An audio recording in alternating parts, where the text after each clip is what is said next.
we have our spiritual aspect and everything. And so if we have to apply the requisite knowledge and information, then it means that not everybody has wisdom. Because we're just saying that we can have medical experts who are, I want to quote you so I don't get in any trouble, smoking their way to death. So they have the knowledge, they have the information, but they are not applying it.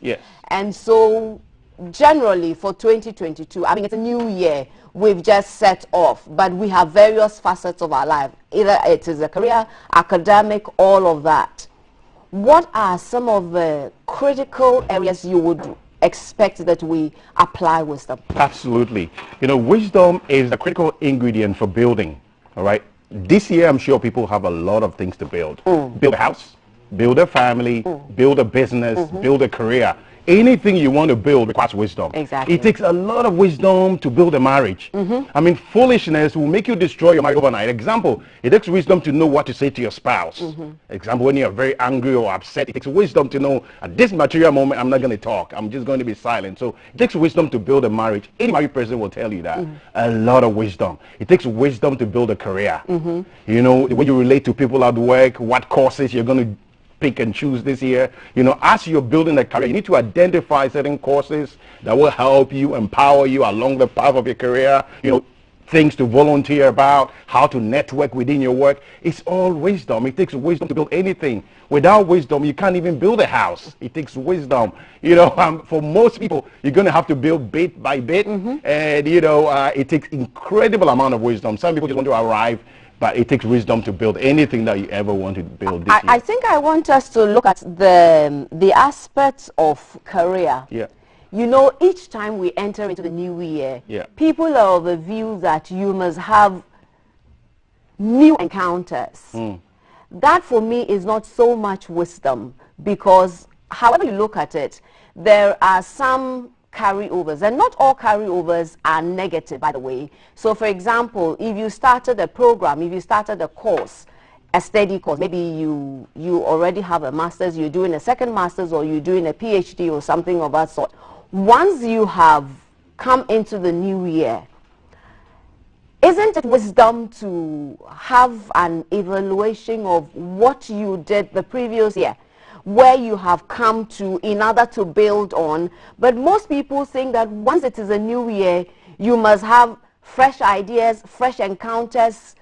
Everything must be new. And that for me is not wisdom. And from where you sit, how would you educate on that aspect? I could agree with you more. It was one wise person who said an unexamined life is not worth living. And so it's very important that we stop and self-evaluate, you know, reflect on our goals, on our objectives, on our priorities, and see, you know, where we are with it and the sort of changes we need to make in our lives. So a new year is always a good time to self-reflect, you know, to take a moment and not just to keep heading the wrong way, not just to keep heading where you've always been. You need to stop, evaluate yourself, evaluate your priorities, you know. A lot of people never have a time to have a meeting with themselves. No. They're so busy with everything else, and they never ever stop to have a meeting with themselves. You need to sit down and have a meeting with yourself. Ask yourself, what are my priorities? Where am I heading? Where am I struggling?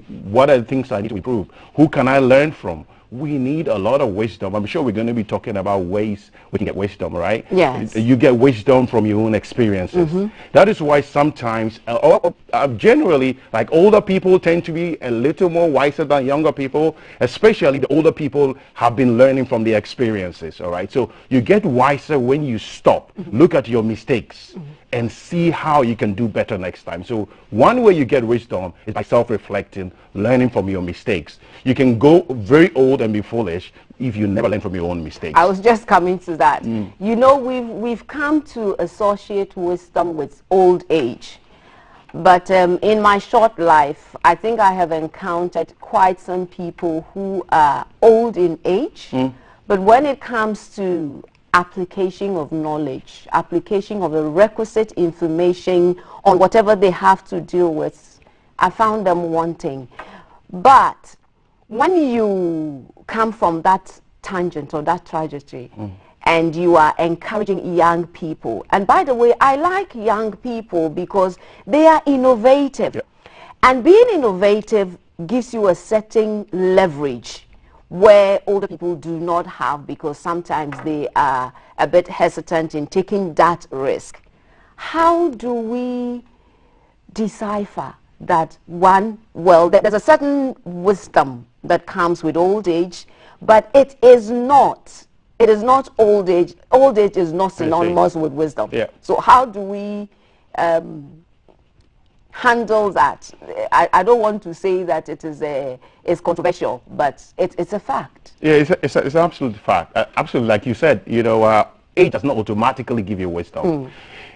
Age gives you a chance to get wisdom, because part of wisdom is from experience, it's from history, it's from learning, it's from interactions.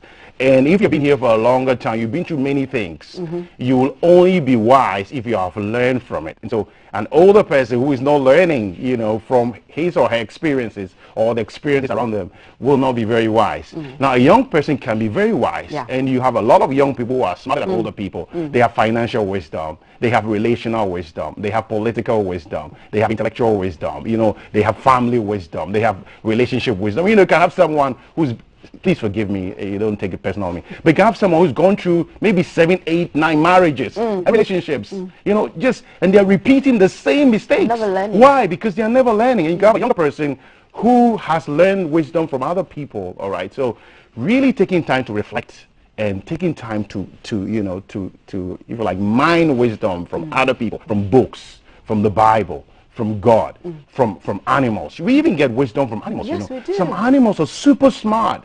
I like the snake. The snake is probably the wisest animal. People hate the snakes. My wife is terrified of snakes. But snakes are the wisest of animals. Yeah. You know why? Because the snake is a disabled animal. The snake doesn't have legs. It doesn't have limbs and legs. But the snake can do nearly everything. It learns from its environment. Snakes swim. I've seen snakes swim. Snakes climb trees. They climb rocks because they're disabled.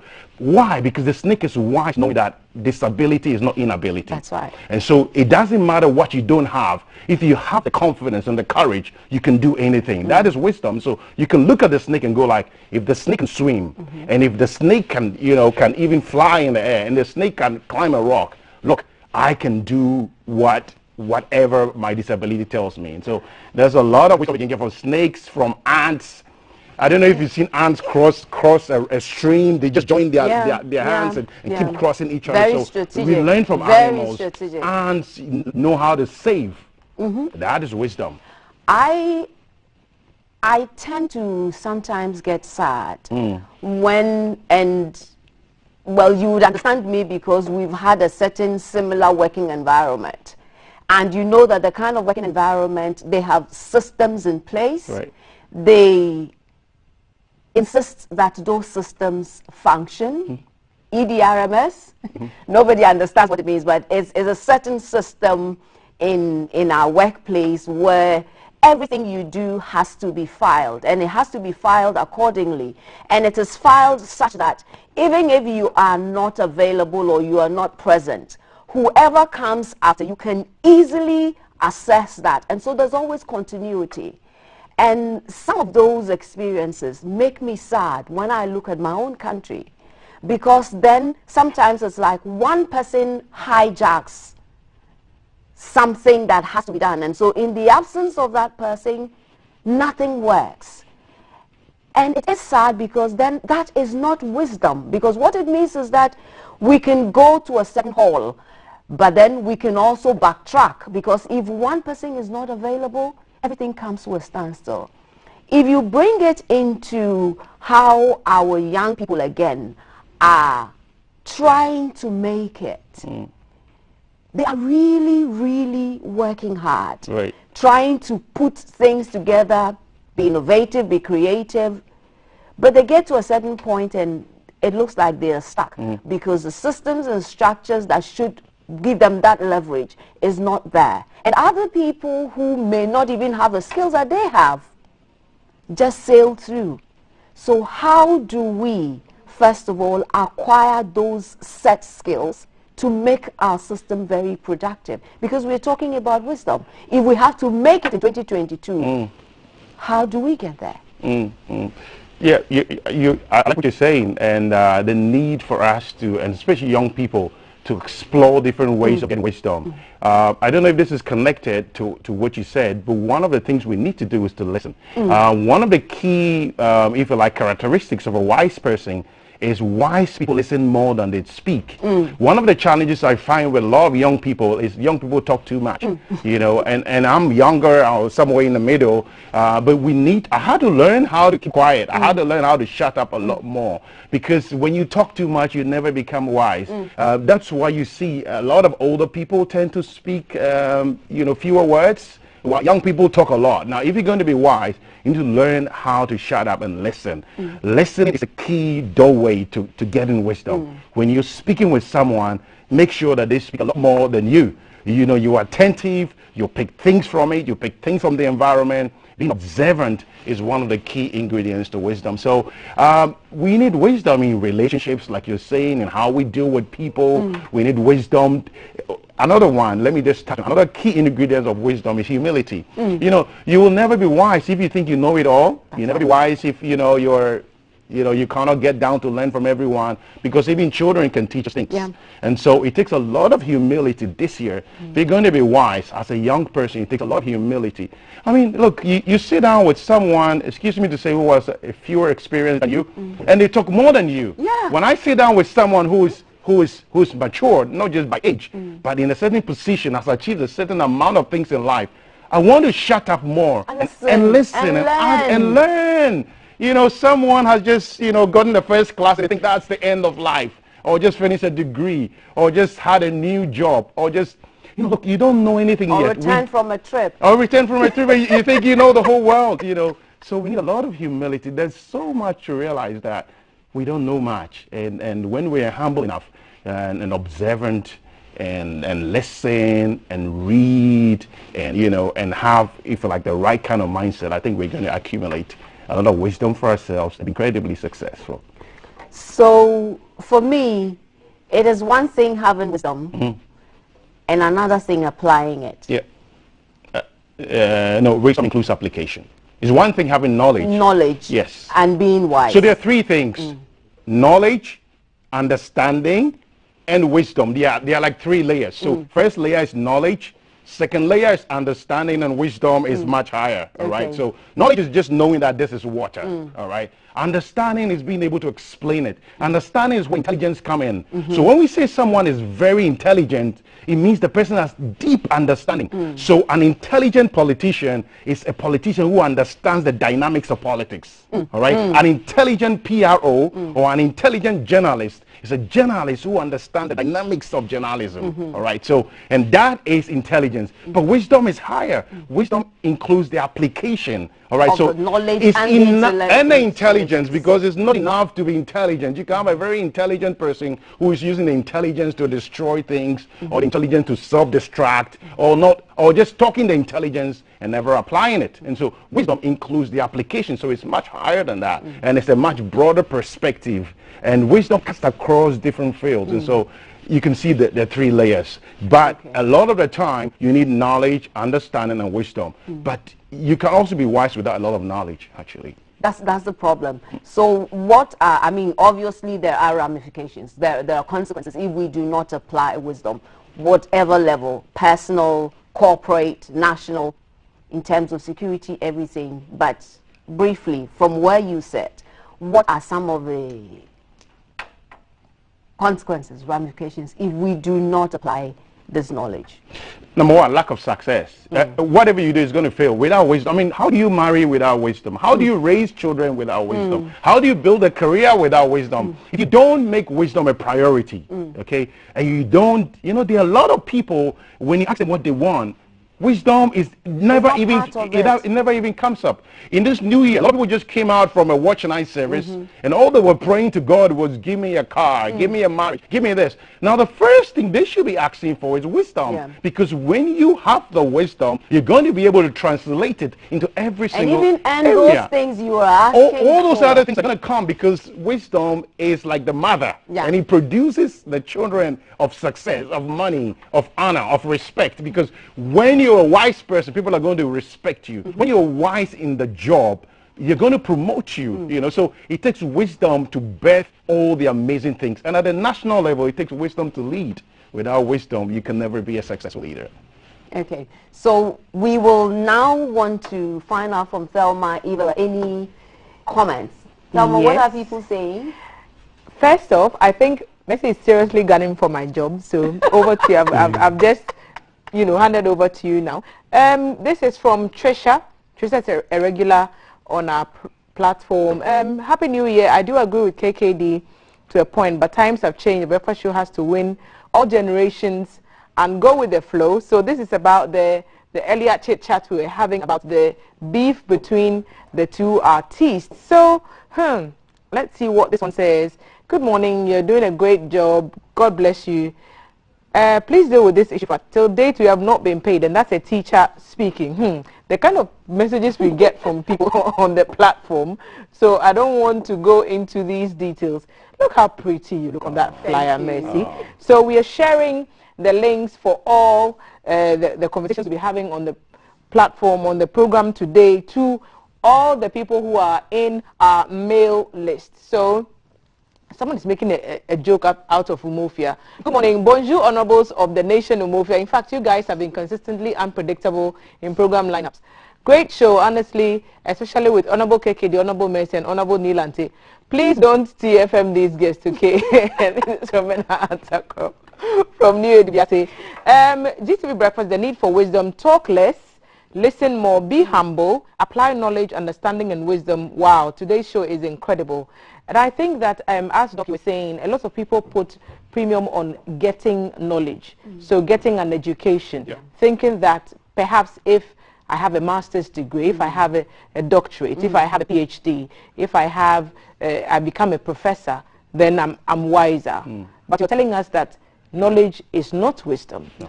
That's the key thing for me. I find that very striking. So let's see what other people are saying. So when we share the link, react so that we know that you are liking it, and you can share it with other people as well. I'm trying to navigate to my Facebook platform to see what the interface looks like. Okay, I think that the team will just go back to the page I'm looking for, and then when there are messages to share, I will come back and read them out to you. So thank you.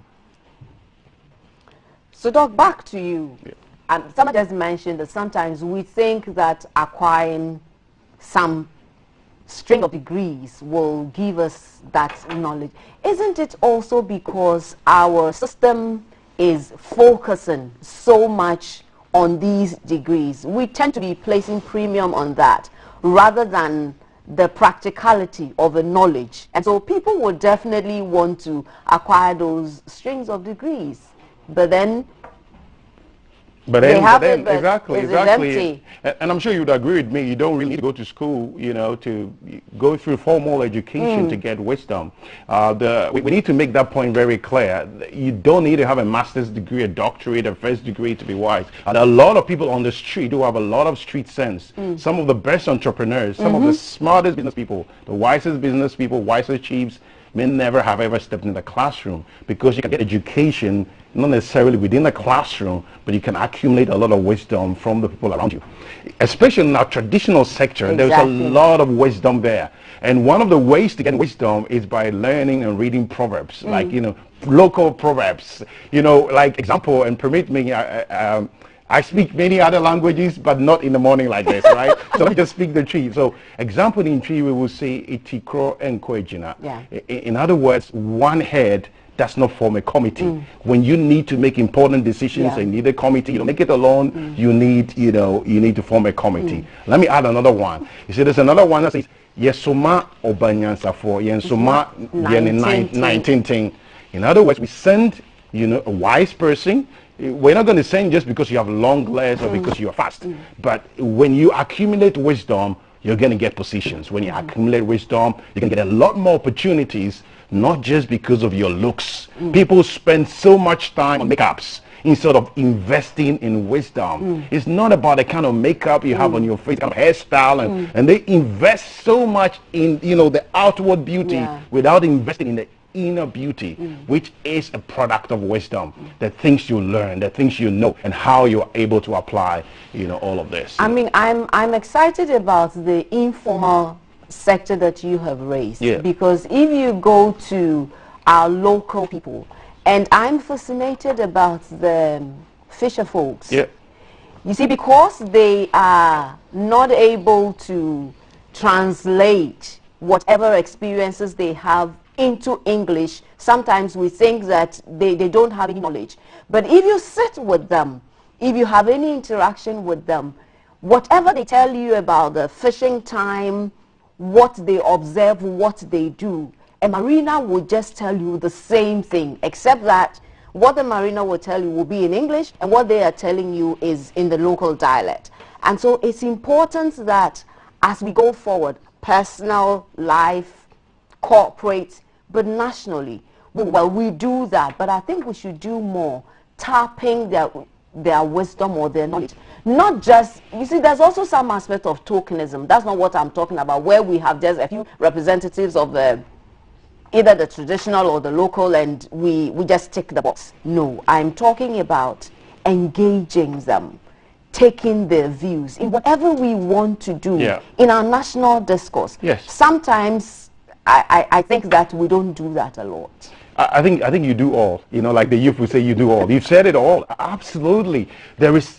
I constructively criticize our country, but I don't bash us so much because we have so much. You know, wisdom is not necessarily coming from the West. No, there is a lot of wisdom on this land. Our people are wise. We need to promote local wisdom, promote local music, local culture, positive things, food, local food. You know, like we're becoming overly Western. I mean, since Corona, I'm going to be bad for wearing a suit, but yeah, these days I wear a lot of kaftan, but it's okay. It's not what you wear. It's the respect for local culture. There is a lot of wisdom on this land across the diverse, you know, cultures and ethnic groups in this country. There's an incredible amount of wisdom that we need to mine.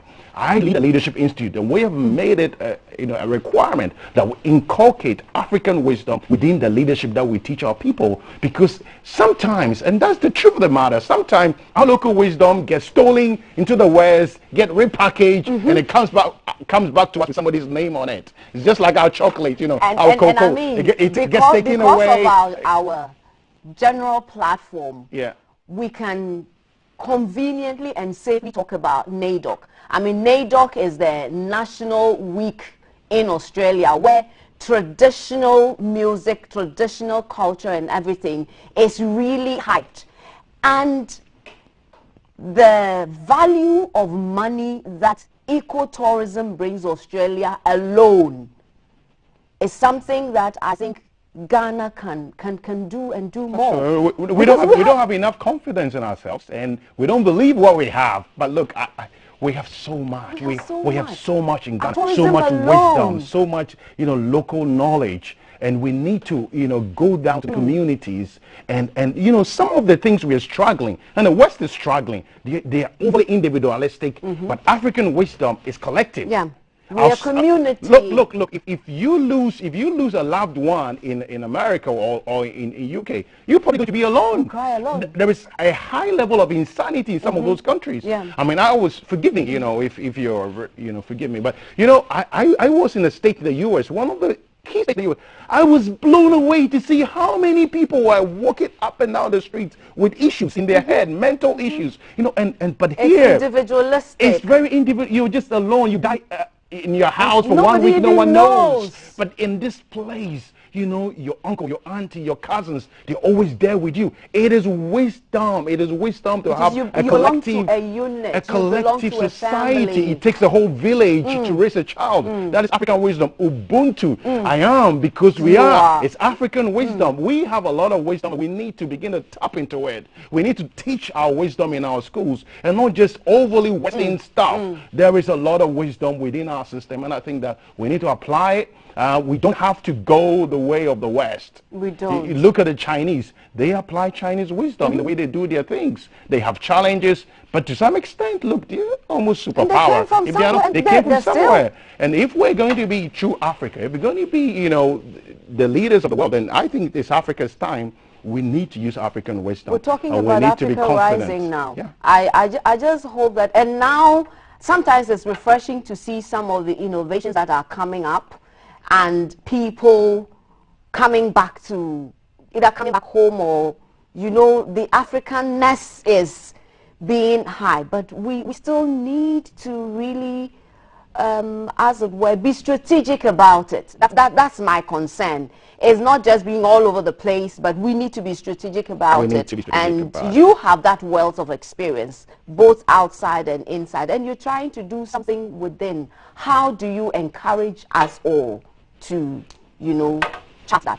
First of all, we need to have confidence in ourselves, who we are as a people, a sense of identity. I'm struggling to continuously get my children to speak our local language, but we need to. We're losing our local language. We're losing our culture. A lot of children across Africa and across developing countries cannot even speak their local language. And if you lose your language, you've lost your culture, you've lost your identity, and you lose your wisdom. And even your thought processes. Your thought processes. I mean, children are never going to be able to quote some of the proverbs we are quoting here. You know, they're only going to be quoting, you know, sayings from someone in another country. But on that, you need to go to some of the Ga communities. My word. See the little children speaking Ga. Oh my goodness. Jesus Christ. Oh my goodness. And sometimes I just get fascinated, and there's a certain sense of pride and assurance that comes with it. But you know, in school, if they're able to speak that or really rattle their language and they're not able to complain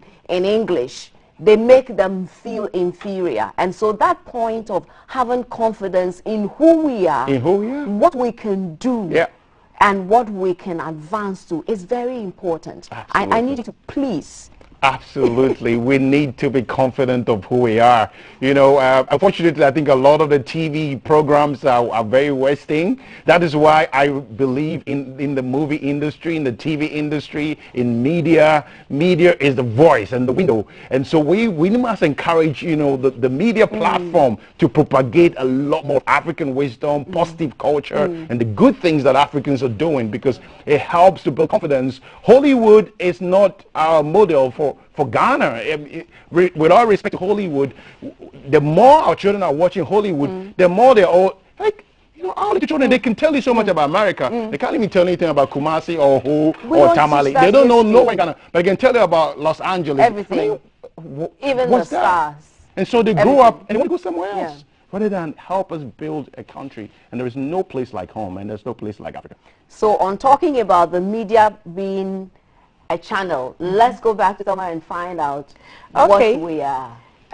Great one on languages and helping children to speak local languages. I find that with my godchildren, when they come over to visit us in the little village, they end up speaking more Ga. So when they go back home, their mother is like, oh, now their Ga is next level.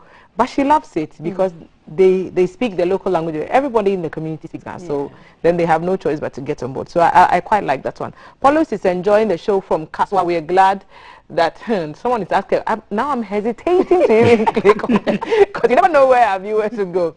Have you ever seen a Makala woman who can add up all the prices, which includes the little fractioned prices, without a calculator? You'll be amazed. Knowledge and wisdom is indeed not in the classroom. Happy New Year, GTV. Dominic from Pokwase. Thank you for sending us. I have not regretted clicking on your message, Dominic. Thank you. So, someone is quoting Isaiah 33:6. Wisdom and knowledge shall be the stability of thy times, and strength of salvation, the fear of the Lord is his treasure. So many Bible quotes there on wisdom. Let me see if I can get Bernard from DC. Good morning, GTV Breakfast. This is a hashtag I like to see, GTV Breakfast Show. Special greetings to all the staff. Special greetings to you as well. Good morning, you guys. Thank God for giving Doctor this knowledge to translate to us. It's true, in our resolutions, we do ask for material. I think he means material things. So we need to get more wisdom. In all you're getting, get wisdom. Knowledge and understanding can be acquired from schools, colleges, and universities. Wisdom. That's a good shout from Frederick. Thank you.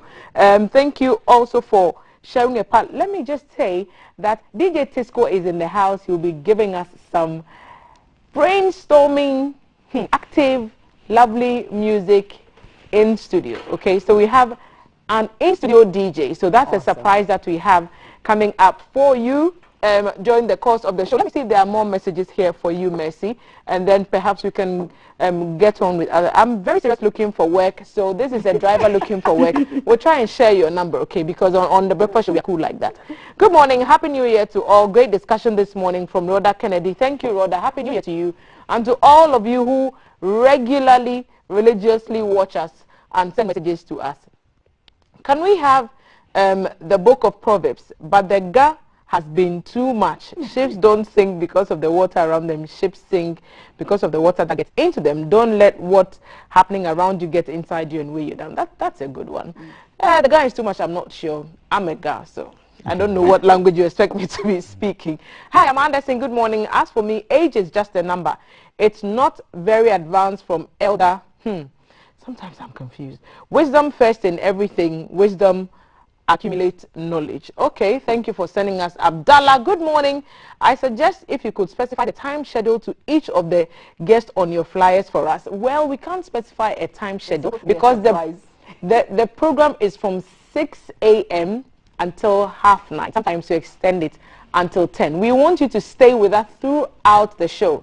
But if you're watching us across our social media platforms, you should know that we segment every segment of the show. So if you're interested in one segment, it's probably streaming right now only on Facebook and on YouTube. So if you only want to get portions of it, follow our social media handles. Definitely follow us on Facebook because that's where you get the conversations in segment. Okay, so thanks for sending that message to us. GTV Breakfast Show was great last year and hoped to get even more exciting and entertaining. Well done, GTV Breakfast Show team. Thank you for sending us that message. Silas Odum from Mankesim. Agnes, what she's saying. Good morning, really enjoying the show. God bless you, Dr. Kusi. You are a blessing to me. God bless you all. Thank you. God bless you as well as you've come into 2022, and we hope that you have a super swell time. So I'm going to pass the ball back to Mercy and the doctor on the set. Thank you, Selma. Well, so your closing words. Well, once again, very, very humble to be back on this show, and thank you, Mercy, for being such a gracious host. Thank you very much. My final words will be that as we go through 2022, that we make wisdom a priority. I think wisdom is more important than money. If you have money without wisdom, it's going to fly away. Wisdom more important than I think. What am I trying to say? Sorry? Yeah, looks and the physical things, develop that wisdom that is inside of you. So making wisdom a priority is key for this year, and ensuring that, when you're praying, please pray first for wisdom this year. Realize that with wisdom, you can build anything that you want to build. If you want to build a house this year, the key underlying thing is wisdom. You want to build your marriage, please be wise. Know who to speak to, who not to speak to. Know who to confide in, who not to confide in. Know when to open your mouth, when not to open your mouth. Know what to read, what not to read. Be very wise. Make the right choices this year. The right choice is always the choice that has the most significant long-term impact. Foolish people make short-term decisions. Wise people make long-term decisions. So even at the national level, I just want to appeal to all our leaders that every decision we make, let's think more about the long-term impact of it rather than just short-term decisions, because wise people are always very long-term focused. So I think together we're going to have the best of country. Ghana is the best place to be. The whole world is looking up to Ghana, I can assure you. A couple of weeks ago, I was out somewhere in some terrible cold somewhere, and I can tell you, the whole world is looking up to Ghana. Definitely wanted to come back home. And not just because of the cold, because of the warmth, because of the love, because of the wisdom that is here in Africa and in Ghana. This is the best place to be. Let's build Ghana, but let's build it with a lot of wisdom. And our children will call this home forever and ever. I never want to run away across the oceans to go die somewhere else. Let's build Ghana. Let's build it with a lot of wisdom. I can't agree with you more, because in 2022, I believe we all have many things in our minds.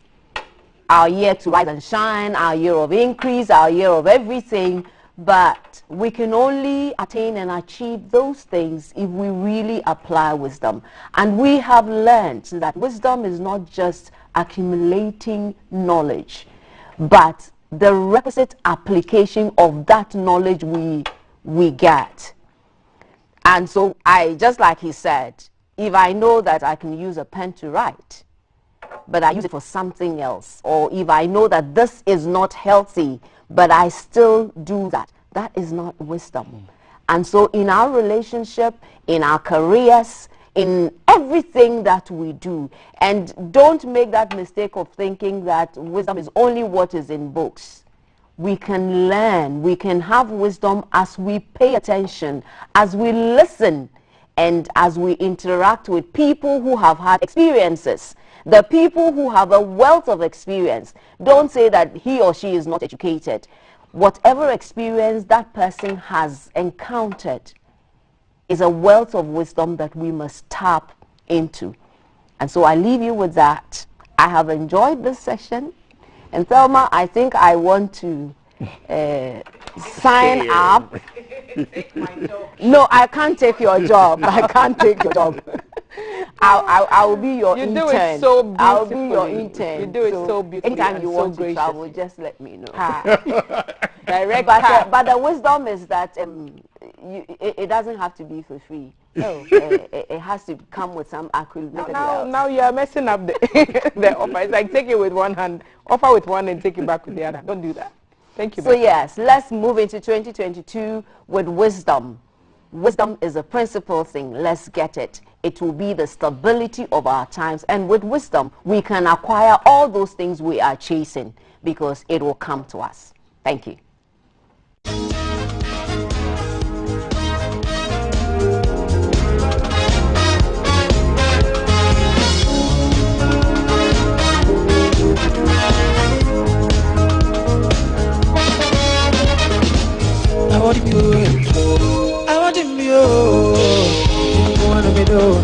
I dear son, one of me do. Or down about a man, granny. I meet dear you. Cock come away. What a minute now, nothing new. Between Mania and Toby. Oh, what am I everywhere? Watch out.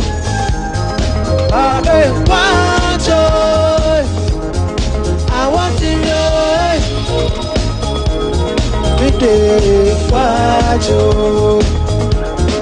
And I go. All day, I come to you. I want to go. Big lot of you. Woo yo, Nessie Radio, Nessie say woo. All day, ya kind you, na me de why. Little biscuit, woo yo, Nessie Radio, Nessie say woo. All day, ya kind you, na me de why.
And mommy tell them why.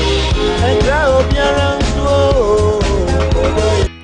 live from GBC Studio 1, this is the Breakfast Show. Live from GBC Studio 1, this is the Breakfast Show. Live from GBC Studio 1, this is the Breakfast Show. Live from GBC Studio 1, this is the Breakfast. Live from GBC Studio 1, this is The Breakfast Show. Live from GBC Studio 1, this is The Breakfast Show.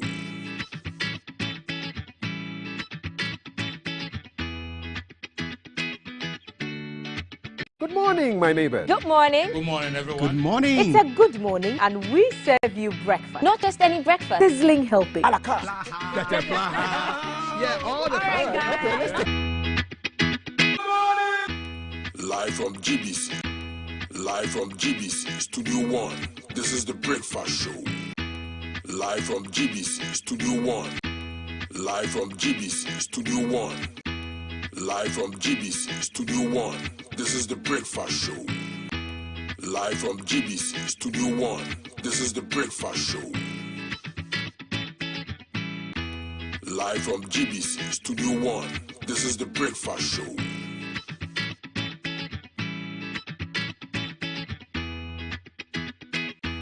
Live from GBC Studio 1, this is The Breakfast Show.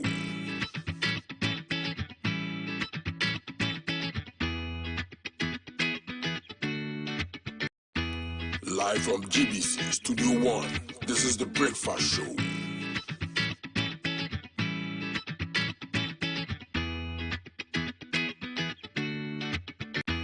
Live from GBC Studio 1, this is The Breakfast Show.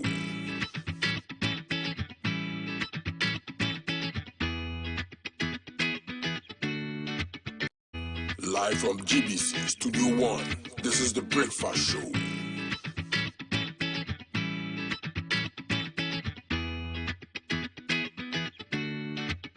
Good morning, my neighbors. Good morning. Good morning, everyone. Good morning. TV on The Breakfast Show. My name is Dakwa, Kwesi Che Dakwa. It's the first working day of the brand new year 2022, and we're delighted to be united with you and lighting up your screens, and we're thankful to you for choosing GTV, the station of the nation that cares for every profession and occupation. Now we're going to be talking about attitude at work. And what first comes to mind is the Pareto principle that says the 80-20 rule for life and time management is that 20% of your activities will account for 80% of your results. But what drives the 20% of these activities of yours? Is it your wisdom? Is it your knowledge? Is it your training? Is it your attitude? Or is it a combination of all? Well, whatever it is you do, if the attitude is poor, you are not going to get far. And to help us talk about this topic, I'm very delighted to have with me two people who know very much about human resource management. First, former Deputy Regional Minister of the Ashanti region, who is also a founder and director of his own foundation for professionals and youth, and who also has served as HR Director for the Forestry Commission. My dear brother, Honorable Andy Okra. How are you? I'm fine, K. So good to see you. Good to Masa, see you. One of my who afraid wrong. Thank you very much. I'm following your steps. And next to him is a lady who is very well versed in human resource management, because at a very young age she trained in tourism and hospitality management, and when she came back to Ghana, she was the first front of house manager of the National Theatre of Ghana. So she was overseeing proper service delivery. She also worked as the Director of Public Affairs and Communication at one of the most important companies in Ghana, which is the Cocoa Board, and became a commissioner of the Electoral Commission, and now serves her dear motherland as a very special person on the Public Services Commission. Please welcome Madame Adobia Dajawa. Thank you. I should say Mrs. Adobia Dajawa. Yes. It's a yeah, Adobia and Dajawa now is like two different cultures. So. Yeah. Welcome to the GTV studios. Thank you very much. So I want to start by asking you both, and I'll start with the lady. What would you constitute as a bad attitude to work? Well, a bad attitude to work encompasses several things, and it is more generic than we think. A bad attitude at the workplace does not necessarily start from the workplace. The socialization process we go through in our homes and in our churches and in all other areas of our lives also determine what baggage we bring to the workplace. So if you go to the church late, there's not the likelihood that you remember to come to work on time, for example. So disrespect of time is one of the bad attitudes. Disrespect of anything, I mean, the regulations and the processes and all that constitute bad attitude. And one thing that is very common, which I have realized is very, very common all over, is stretching work to fill space and time. So something that you can do in 20 minutes, you stretch it such that it will fill the whole day of 8 hours. So that you can be paid for. So it's like, look busy, Jesus is coming. Jesus is coming, so you look busy. And of course, some people decide not to come to work. And absenteeism is also one of them. So let me go to Honorable Andy, say Okra. What would you constitute as a bad attitude to work? Thank you very much, Kekidi, once again, and let me also wish our viewers a happy new year, taking advantage being the first time here. Politician. Yes, Ghanaians, we wish all of us a happy brand new year. And I'm sure, Kay, you are touching on a very important subject on attitude to work, and that is what would determine the output of every organization. And as you rightly said, I will not bore you, Madam has stated it clearly, that when it comes to bad attitude to work, it's clear. I'm not going to talk about theory, but number one, if you see any lackadaisical attitude or behavior to work, a person who's supposed to come to work, Madam touched on it, time, lateness, it's 6 a.m., but 6 is when the person is starting from the house to get here. So lateness is number one, because these are simple things. Now, what is new is the use of mobile phones at work. Surfing at work, that you have work to do, you'll be surprised that you go to the front desk officer and it's all that he's doing is staying on the phone, on social media, WhatsApping. This is a serious bad attitude to work. The third one, I also see that there's this attitude that people know, lack of clear expectations of what they're supposed to do at work. That's a bad attitude. If you come to work and you don't have a clear expectation what you're supposed to achieve and get down by close of the day, by month, that alone is a bad attitude. And probably there are so many things that I can say that you think that you are working, but you don't know what you are supposed to do. It's a bad attitude. I'll pick on that and come to Mrs. Paulina Dubia Dajawa on that one. When the worker has a bad attitude because they don't know what is expected of them, is that the worker's problem or is it the management's problem? Both. It's everybody's problem. You see, before you accept to do a job, you should know what you're supposed to do. You should know how you should do it, when you should do it. You understand? Who you should do it with. I go to a lot of CVs of late, and I see that thanks to cut and paste, everybody is a team player.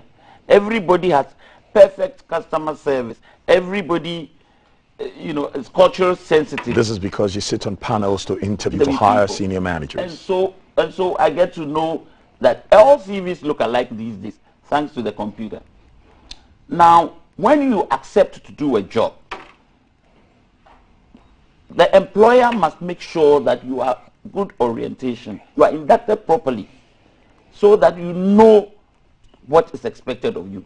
Targets must be set, and these targets must be clear and unambiguous, so that when default, it will be easily identified. In circumstances where the recruitment process itself does not get the best fit for the job, you are starting on the wrong footing. So the person cannot do the job to start with. So it is not when the person is engaged that you think you can make him be what he's not. It's like a woman marrying a Don Juan when he knows that the person is a Don Juan, expecting that the moment the person is married, you can turn the person into a priest. It doesn't work at the workplace either. Okay? So that's one of the things that we should look at. So you as an employee must also expect that you will be told, and if you are not, you'll be assertive enough to ask for all these things. And the employer must also make sure that he gives you all the tools, and when I say tools, everything that you need for your work to go on. One thing that we are not very particular about in our parts of the world has to do with ergonomics. The way our offices are arranged, lighting, the structures, is there a good washroom and things like that. That is a motivating factor also. And when people don't have that, it sort of generates some kind of ill feeling in them, which manifests in the display of bad attitude. I must say that I'm going to come to a good attitude to work in a minute, because I have seen good attitude to work in the city where I was born and raised, Tema, in a company that used to be called Kaiser that became Valco. And they had things written all over their walls. One of them which said, accidents do not happen, they are caused. Accidents do not happen, they are caused. And then the other one which also said, one person can make a difference. One person can make a difference. So if one person can make a difference, whether you have all the tools or not, once you have accepted to be employed and you're drawing a salary, why do people still have a bad attitude to work? Thank you very much, Akikedi. This is a very good point that you've raised. And as Mrs. rightly indicated, in fact, from the scratch of getting employee working, the onboarding is the whole process. It's not a program. It's not a one-off thing. It's a continuous engaging the employee in the system, how the person is integrated into the organization. And one thing that determines the attitude of employees is the culture of the organization. So what is the culture? How do we do things here?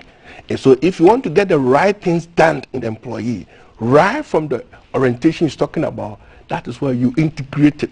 So the alignment of the culture, the right culture into the employees, get them to do the right things. So essentially you're saying at the induction, if things are not stated with clarity, we have failed from the start. We have failed from the, yes, so it's dead on arrival. So you need to get it right. So most of the time, if really you have the real human resource practitioner practicing it, you will see that it's not the orientation, it's not one day you bring people here, this is GBC, go here, no. But what is the core values that behaviors we expect staff to behave? That is what we are talking about. At GBC, we are talking about service delivery as a core value. You need to demonstrate that to the employee from the scratch. And it's not a one-off thing. That's both of the time we've done the orient. No. Continuously, we need to drum home of that attitude and have to see. And the major point here is the leadership action. What do we see at the top? Most of the time we're expecting probably the line managers or the staff below to behave or do the right thing, while the top is also misbehaving. And obviously, this is where the mismatch is. We need to see what the top is doing, and people mimic and copy what the top is doing, and that becomes the attitude. So if really you are looking for a positive attitude, then you should start from the top. And top management commitment in doing that is the key. Mrs. Paulina Adubiadachawa, you were Director of Public Affairs and Communications at one of Ghana's most important firms, Cocoa Board. It is known throughout the country that there's a fabulous attitude to work at Cocoa Board. It is not perfect, but there is a fabulous attitude to work, because you cannot work at Cocoa Board or Valco and make an idiot of yourself. How did you achieve that? Well, I don't know what happens now. It's been a while since I've been there. So I can't really speak to that in connection with that institution. Okay, but what I know is that organizational commitment is very important to the core values, as my brother said, but also to provide the needs of things that the people need to work with. You see, it doesn't matter how well intended a worker is. If he doesn't have the tool, it will be very difficult for him to perform optimally. That is one.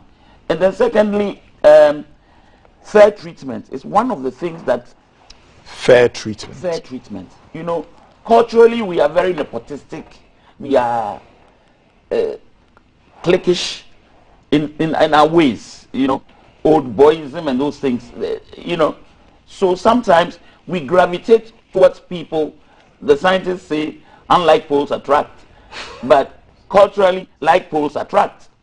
You see, so what happens is that if the supervisors particularly, and I'm talking about supervisors at all levels, if the supervisors tend to give favors, particularly undeserved favors, to some staff, to the detriment of others who probably will be working better, producing more, then it's a disincentive. It demotivates them. It demotivates them. And for such people, and I'll give an example, for such people, it doesn't matter how much you pay them, the neglect, the fact that you are not committed to their cause, you know, you don't show them any type of emotional intelligence, you know, it's the whole man that goes to work. So if you're a good supervisor, it is not only the output that you should be interested in, you should be interested in the welfare. And that is why a lot of HR organizations now have departments or sections at least for welfare issues. If people are not happy at home, don't assume that they will be happy at work to give up their best. But another, you know, this fair treatment it's very chronic in our country, where people, you know, supervisors tend to, if it comes to delegation, they will give the person they want to delegate the work to, not necessarily the person who can do the work best. You see, so then that disconnect also makes some of the people very unhappy. So from what you're saying, both of you are saying, it doesn't feel like it's the employees who just choose to have a bad attitude to work, but the organization itself often does something wrong that leads to the employee taking on this bad attitude to work. Yes, precisely. Because people will only do what will be inspected. And you can also manage what can be measured, can be managed. So if really you come there and there are no systems guiding you, you have a system here that people can come at any time and they just sign in and go. They don't know what they're supposed to do. There's no any proper performance management system that elicits performance from the person. You don't monitor anything. Obviously, they will just have to have their way. That is human nature. The quote you're trying to get there is, you don't get what is expected, you get what is inspected. Right. Yeah. That is exactly what it is. When they know that you will inspect whatever they are doing, then definitely they are going to work. So you come in here, you don't know what they are about. You just because you needed a cameraman, you've recruited a person, he knows how to use the camera. Straight away, it's working. Doesn't know anything about the organization. Obviously, he will do things the way it is. So what is needed, at this stage, is to have a very strong leadership at all levels. Line managers need to be developed as leaders, that they can really inspire the employees, showing the right attitude, and they serve as role models to them. And that is what will change and give. And they see that, in fact, I can tell you of a story. I think Mr. Mwabin was interviewed, and he was talking about the issue where, when they started the company, I think UT, the staff were supposed to sign attendance book. So they put attendance at the reception, all right. But then line managers, senior managers were not signing. So the security man went and reported to the CEO that you see that most of the time the top are not signing this thing. And so he wanted to inform him and ask what to do. And he said, oh, leave it for me. And you know what he did? So he decided that when he comes as the CEO, himself will sign. He himself will sign. So he will park his car somewhere and go and sign. And you see him signing at 7 a.m. Before all the others. Yes. Don't come and sign. And you see, so that is what I'm talking about. When the leader really showed that demonstration, it will really affect the staff. Right. Fantastic leadership from top. So now I want us to move to, what do we do to improve workers' attitude so we can increase productivity? Okay. One thing I ought to have said probably earlier was that everything that we do now, there's competition. In all establishments, there's some competition of some sort. Yep. Okay, people have choices to make, particularly in the service industry, but even in the manufacturing industry now. Workers with bad attitude may not necessarily have spew in negative vibes in the system. What the smart ones who want to keep their job do is that they work to rule, so that you cannot fire them. They do only what is expected of them. That's all, nothing and what more. Is inspected. Yes. Nothing more. Yes. So then your organization is going to be static. You will not be standing out of the, I mean, in competition, you will just be average. And in this competitive world, which organization wants to be average? No. Everybody wants to excel. And so it is important that we look at promotions and appraisal of staff. The mundane annual appraisal forms that people fill, mechanically fill without even, some of them fill the forms, they don't even know the staff they are talking about. They have not monitored the staff over a period. So at the end of the year, they just, you know, write anything and then the person is promoted. If they like the person, if they don't like you, you are not appraised. So we have to take these things very seriously. High flyers must be made to feel that they are high flyers and that they are working very hard for the organization, and they must be compensated for in whatever form. So you are not even thinking of punishing those who are not doing right, but rather motivate those who are doing right. So that they can be an incentive to other people. But where we all queue up, the goods and the gander, they are all queued up. And then when it's 3 years, 5 years, everybody is promoted, whether you worked hard or not, whether you got your targets set. You know, it can be very demotivating. So I'll take my last point from you now, former Deputy Regional Minister. What do we do in organizations and as staff to improve attitude to work? Thank you very much once again. Kay, I think number one, what we need to do is to engage staff. Employee engagement is key. What is lacking? In the past 2 years, because of COVID, a lot of things have happened. Employees have gone through a lot. Very social issues, mental issues have really affected employees a lot. So we cannot just start making, putting things, but then engage that conversation, engage them. And one thing I think to also help is have effective communication policy, an open door policy where there be enough communication to staff. Let them know exactly what we're talking about. Most of the time, and especially in the public sector, the engagement, the command and control is what existed. No, you really need to engage staff and have open communication with them. Then you implement a cultural change. There should be, what do you want? Who starts the cultural change? As top management, as I keep on saying, the top management, line managers, the top directors need to know that, have the conversation, what kind of behavior do you want to see in the organization? Discuss talking about it. Then it becomes a change management program. Let it be clear, the expectations to everybody, the benefit to the organization, the productivity that will increase. And really when productivity increase, that is where we are going to get a lot of profitability to give back to the employees. When they get this understanding, then they know their behavior to change. Now, having said that, also these days we have technology. The deployment or the employment of technology is very key. Make sure that you have systems in there that will drive the staff to work. If they are working at home, the resources given to them, you need to do those things. And that will monitor them as well. That will monitor them as well. So hold that thought, because we're going to come back and continue with you. So for those who are thinking about what exactly to do about your attitude, you need to remember it's not only in the workplace, because your attitude determines your altitude and your magnitude. But here on GTV Breakfast, we'll be back to talk more with Pauline Adobiadajawa, who is a member of the Public Services Commission, and the former Deputy Regional Minister for Ashanti Region, Honorable Andy Osei Okra. But now we go over to Valerie. Thank you, His Royal Blackness. Good morning, welcome to this side. And so we're looking at what the day looks like. We are going to start off from Labadi Beach, where our guys on the ground, Alan is already on standby. We're looking at what the day will look like, what the beaches look like yesterday. I'm sure there's a lot of debris on site. Hopefully not. Hopefully yes, and Alan will give us all the 411 on what the beaches look like. He's starting off from the Labadi Beach, and on my screens I can see the front of the beaches. So good morning, Alan. What can you report what's happening at the Labadi Beach?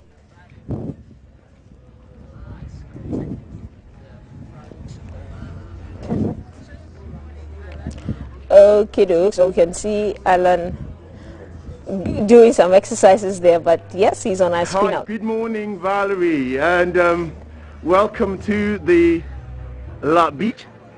We're currently at the La Pleasure Beach Resort, where, in keeping with the Regional Security Council's directive to ensure enforcement of the protocols relative to COVID-19, we have actually come out here to check how enforcement is currently being carried out. And it is very interesting, but also very reassuring to note that when you arrive at this beach, to your right, you have a set up health tent where you have a number of police men and women stationed out there to ensure, first of all, that you have a vaccination card if you have been vaccinated. Remember, the directive says without a vaccination card, no one can be allowed on the beach. And so if you show your vaccination card, the police will then have to scan it to check its validity. I must also put on record that there's rumors of people having managed to forge the card somehow, the vaccination card somehow, and so the police will scan the vaccination card to check for its validity, and then if it is a valid card, you are allowed to access the beach. If it is not, then you are referred to the health team on site who are ready to vaccinate you. If you go through that, then you are free to come up on the beach and enjoy yourself as much as you'd like to. We arrived a little earlier than the health team did, and so when we got on the beach, we found quite a good number of young men and women already in the party thing. I managed to speak to a couple of them to find out if they had been vaccinated or not. But I suspect because they are aware, they do not want to disclose their status, whether or not they've been vaccinated. They did not want to disclose that. Having said that, I probed further to find out that if the police should come anywhere close to them to find out if they have their vaccination cards or not, will they have the vaccination card to show, since they've already been on the beach perhaps before the arrival of the police? These men once again says, well, we know the police will not come as far as onto the beach to interrogate us, and so for them all they will say is they're here and they are here. But I can confirm that the police are really definitely ensuring upon entrance that without a vaccination card, there's no way you're going to be allowed in. I was there with the police at the entrance, and I saw them turn away at least about 3 people who turned up.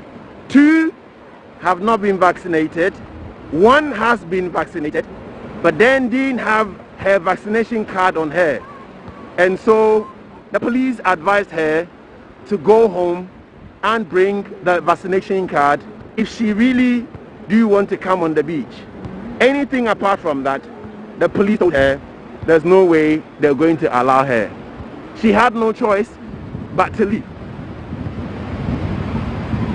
For the sake of emphasis, this is enforceable, especially if the beach is a closed one, such as the La Beach.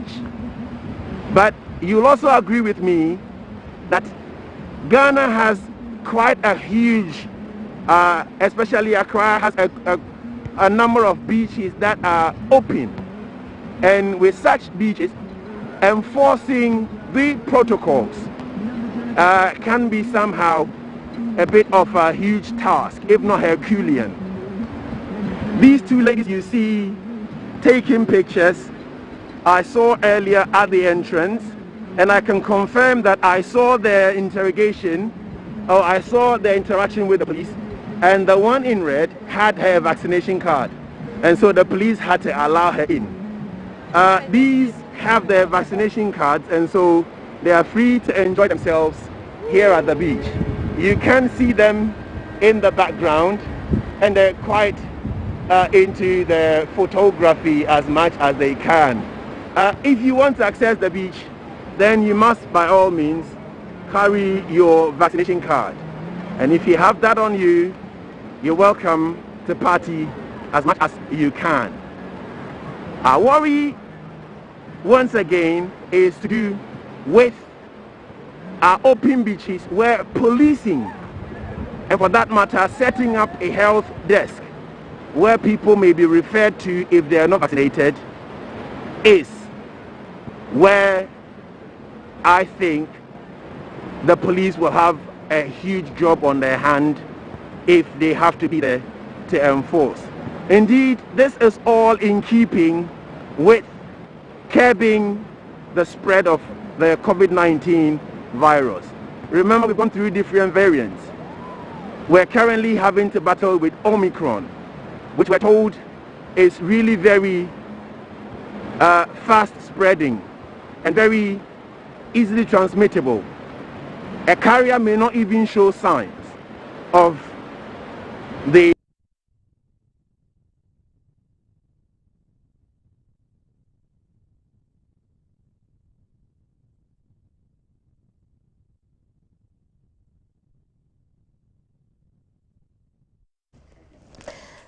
And so that was Alan, who came to us from the La Beach with snippets of what's happening there. It looks like a quiet morning, but hopefully as the day sets in and the sun begins to come out, I'm sure that lots of people will go to the beaches. But remember that you have to be vaccinated and you have to show proof with your vaccination card. So I'm going to hand over to my guest, our guest host, KKD, and he's going to continue his conversation with his guests. So over to you, His Royal Blackness. Thank you, gorgeous Valerie. And back into the studio for GTV Breakfast on the first working day for us of the brand new year 2022.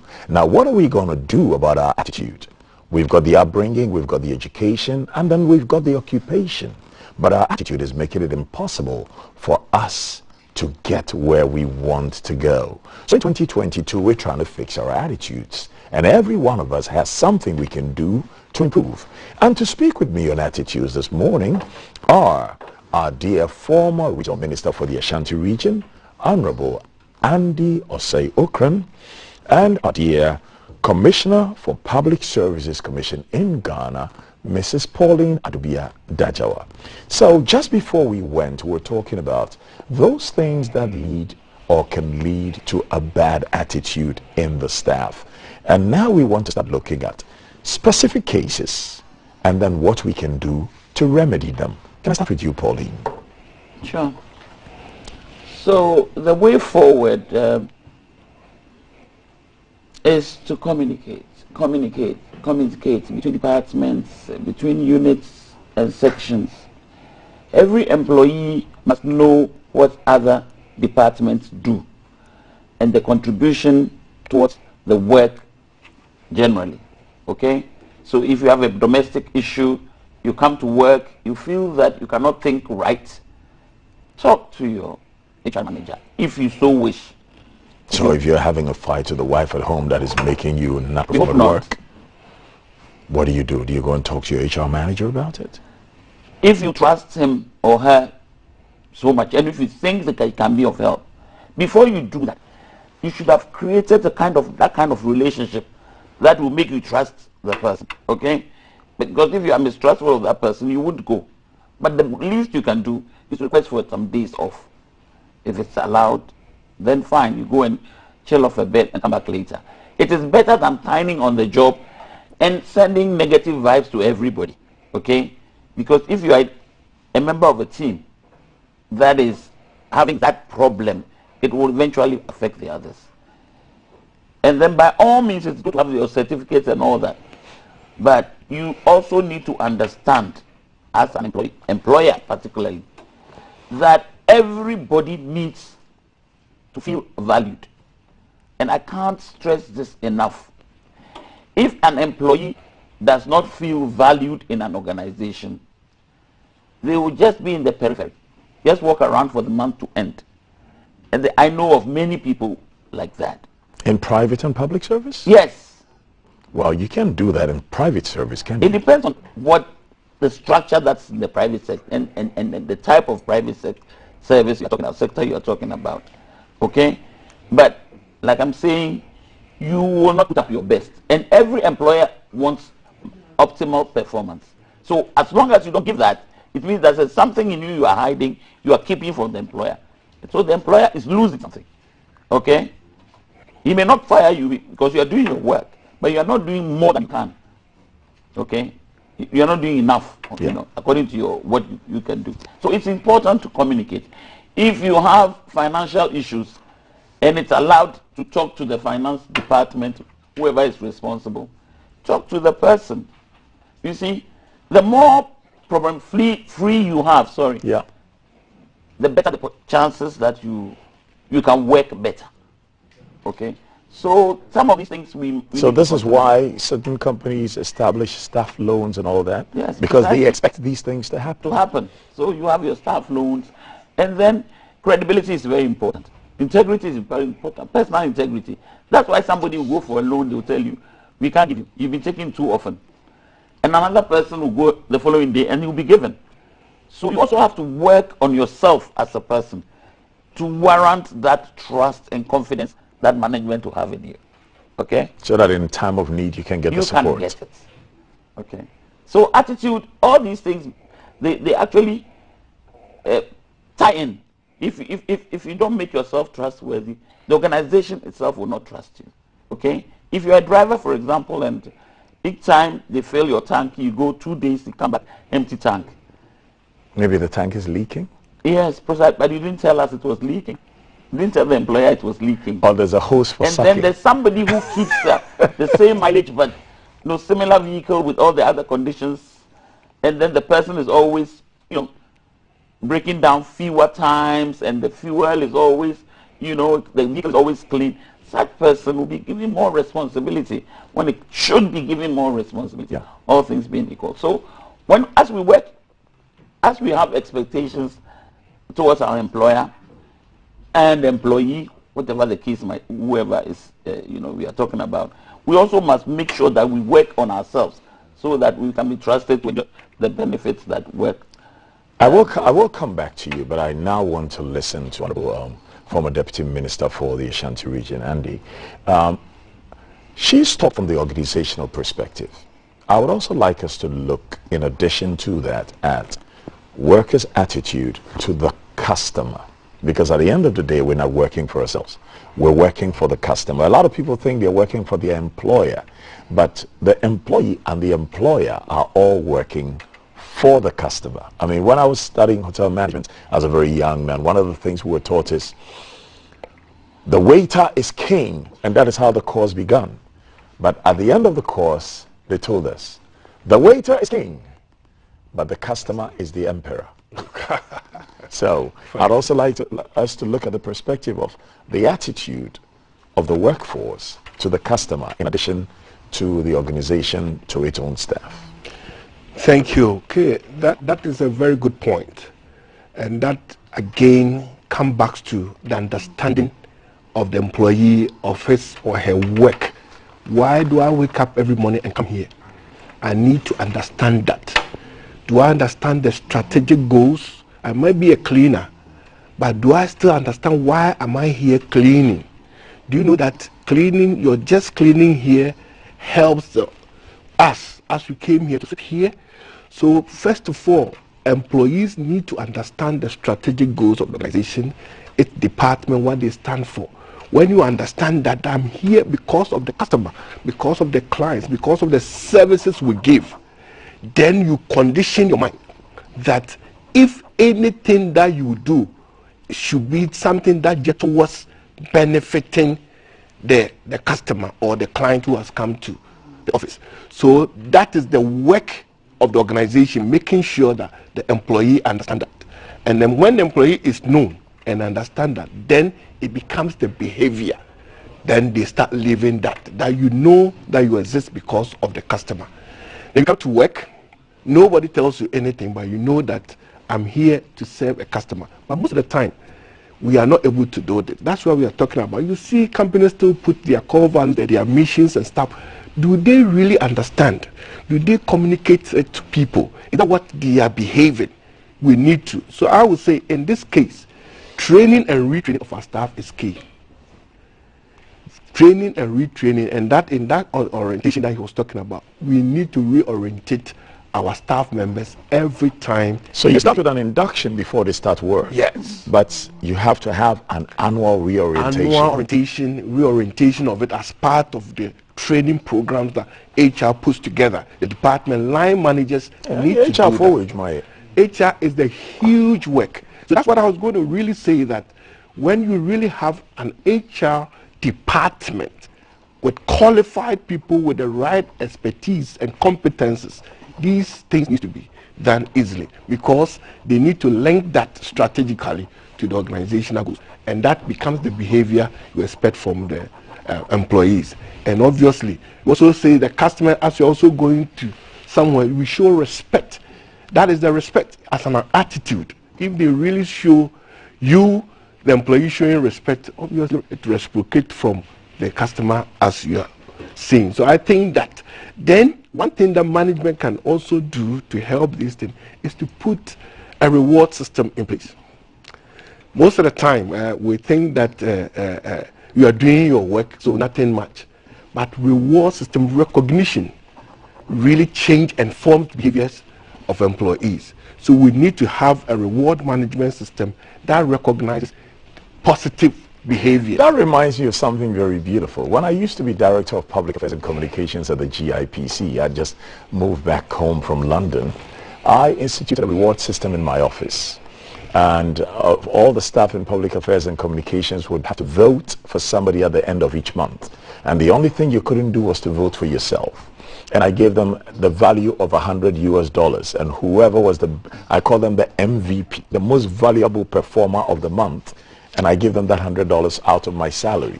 And you'll be amazed what change it brought in there, because everybody wanted to get that $100. Yes, and it happens now in Forestry Commission. We introduced that, the CEO Staff Recognitions Award. And these are some of the things that I remember when we started. There's a receptionist, her attitude, positive attitude towards it. You go to Forestry and ask Aunt Mary, yes, the way she will receive you. She must be training others then. And the timing, her timing and everything. So when we're introducing, we just felt that we need to recognize this for people to know. And that people start emulating that. Now, for several years now, they are using these criteria, and that is helping. Now you are shaping people's mind and becomes behavior, and you are changing the attitude. Well, for the purposes of this particular program, I've spent the last 36 hours speaking to a few people to find out what causes a bad attitude for them in the workplace. And I spoke to some people in the tourism and hospitality sector, waiters. And some of them said, oh, some of the guests are very disrespectful. They talk down to us. They treat us as though we are nobody. And I said, but even with those guests, you have a duty to serve them, because they have come to your home. They are in your home. You are the king, and you are receiving them in your home. You were front of house manager for the National Theatre, and before that, you were trained with is it the National Opera in England? Yes. Yeah. So when you get guests who are rude, how does that affect the staff's attitude, and what is the staff to do? Well, we have all types of guests who enter the front of house, whether it's a theater or in the hotel. But don't forget, staff without guests can also have bad attitude towards one another in the office, at the workplace. So it should not be seen as something which is out of place. You may also have pride problems in the house before coming to your hotel. You must be able to manage such people. I've worked at the front of house in a Sofitel where a guest entered with a pet, puppy. And were puppies allowed there? No, it wasn't allowed. So, but somebody had opened a small kennel next door, knowing that some of these Caucasians come with their pets, and therefore they will need a place to keep them if they're not allowed in the hotel. Yeah. So I told them, the person, about the policy in the hotel, politely, and I told him that it's not allowed, but I can show him a place where the pets can be kept. A pet hotel? Yes, a small place that, you know. And then he was getting a bit jittery. I said, oh, I'm not only going to show you, because I know you don't know the environment very well. I can even have a driver drive you there to ensure that you know that your pet is safe. Then he just brightened up. Okay, so sometimes it's not only meeting the guest's expectation, but exceeding it. And in the service industry, this is critical to the survival of your business. You know, in the manufacturing industry, when you produce beer, it is at the back of house. Yeah. It's only when you are serving it that it becomes front of house. Front of house. Okay? Now, there is a lot of problem with service industry because you can't relive the experience. If somebody is offended at the front of house, you can't say, hold on, I was very polite to you. Let us go through the motions and again. I'll fix it. And I'll fix it. It doesn't happen. But if I buy a bottle of water and I find that there's sediments in it, and I call any of these water companies, whichever I drink, and I say, please, I bought this, and I found this in it. They can just apologize, give me maybe 4 cartons of this as compensation. Nobody else may hear of it. Okay, so I just want us to draw the difference between the service industry and then the manufacturing industry, and how attitude can affect the service industry even more. So when you come into contact with clients, just tell yourself, this is the last chance for me to make an impression that is going to help me as a person or my organization. And I know of people, like you gave an example, I know of people who have worked in front of houses who have landed bigger jobs just because of their attitude. Clients come there and they just poach them like that if you have the right attitude. So it is not only for the benefit of an employer that you must show positive vibes and exceed clients' expectations. It's for your own good and also your future growth. I would like us to go to our social media pages and find what is going on, and then maybe we can respond to whatever commentary we're getting from there. So over to you, Kafui Day. Thank you very much, KKD, and thanks to your wonderful guests. Well, I'm learning a lot. I love the pet hotel idea. Okay, so numbers 055-556-1034 to get through, and here are a couple of messages. So Aaron says, I think for any organization to strive to succeed, there should be very good communication among employees. There should be training programs or courses for employees to upgrade. So that's Aaron from Lakebio Koshi.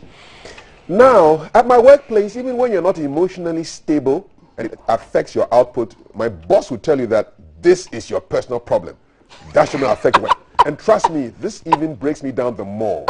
I mean, you will get your response to that, but that is crazy to say the least. Good morning, happy new year to you all in the studio. That's Gordon Fleku. Thank you so much.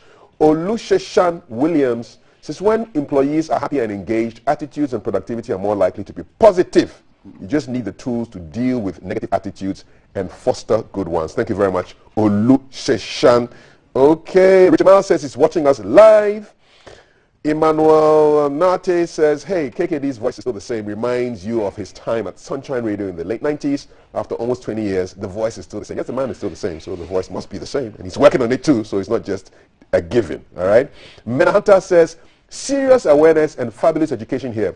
Ghana will definitely change in attitude, in altitude, and in magnitude if and only if such insightful information reaches every home. You guys are doing a good job. Please, can our MPs enforce hashtag GTV breakfast by force in all homes this 2022? Honorable Ni Lante Van der Poy, MP for Odododio, may have something to say about that. Thank you so much. Keep them coming in 055-556-1034. Somebody just spoke a little bit about the police at the La Beach. You think by 2 p.m., between 2 p.m. and 6 p.m., security wouldn't be as tight as it is now. and you think they are doing that because they are on TV. No, they didn't know we were coming. Don't cut them some slack, please. It's too early. It's just the third day of the year. Okay, Bossman from Accra, Kotobabi. I greet you all in the name of the Father. Ghana employees' attitudes as far as productivity is concerned is sometimes effective and good. I pray for effective attitudes for the betterment of our mother Ghana. Keep them coming in. Example of employees' attitude on productivity. Okay, long one. You know the trick. If you want me to read your message, keep it short and sweet, like a good miniskirt. You know, beautiful, short but long enough to cover all the essentials. Okay, yeah. Before you start thinking other things. Sometimes employees exhibit bad attitude due to lack of proper supervision. Most of Kaswa. Tricia says, I do put some of the blame on who? On the employer, especially the ministries. I am an employer. I don't suffer like physical workers. Most of them think they are helping you to be wealthy, but they fail to accept you are making them meet their needs. Good point there. Godfred Nabo says, I'm with you on the breakfast show. All right.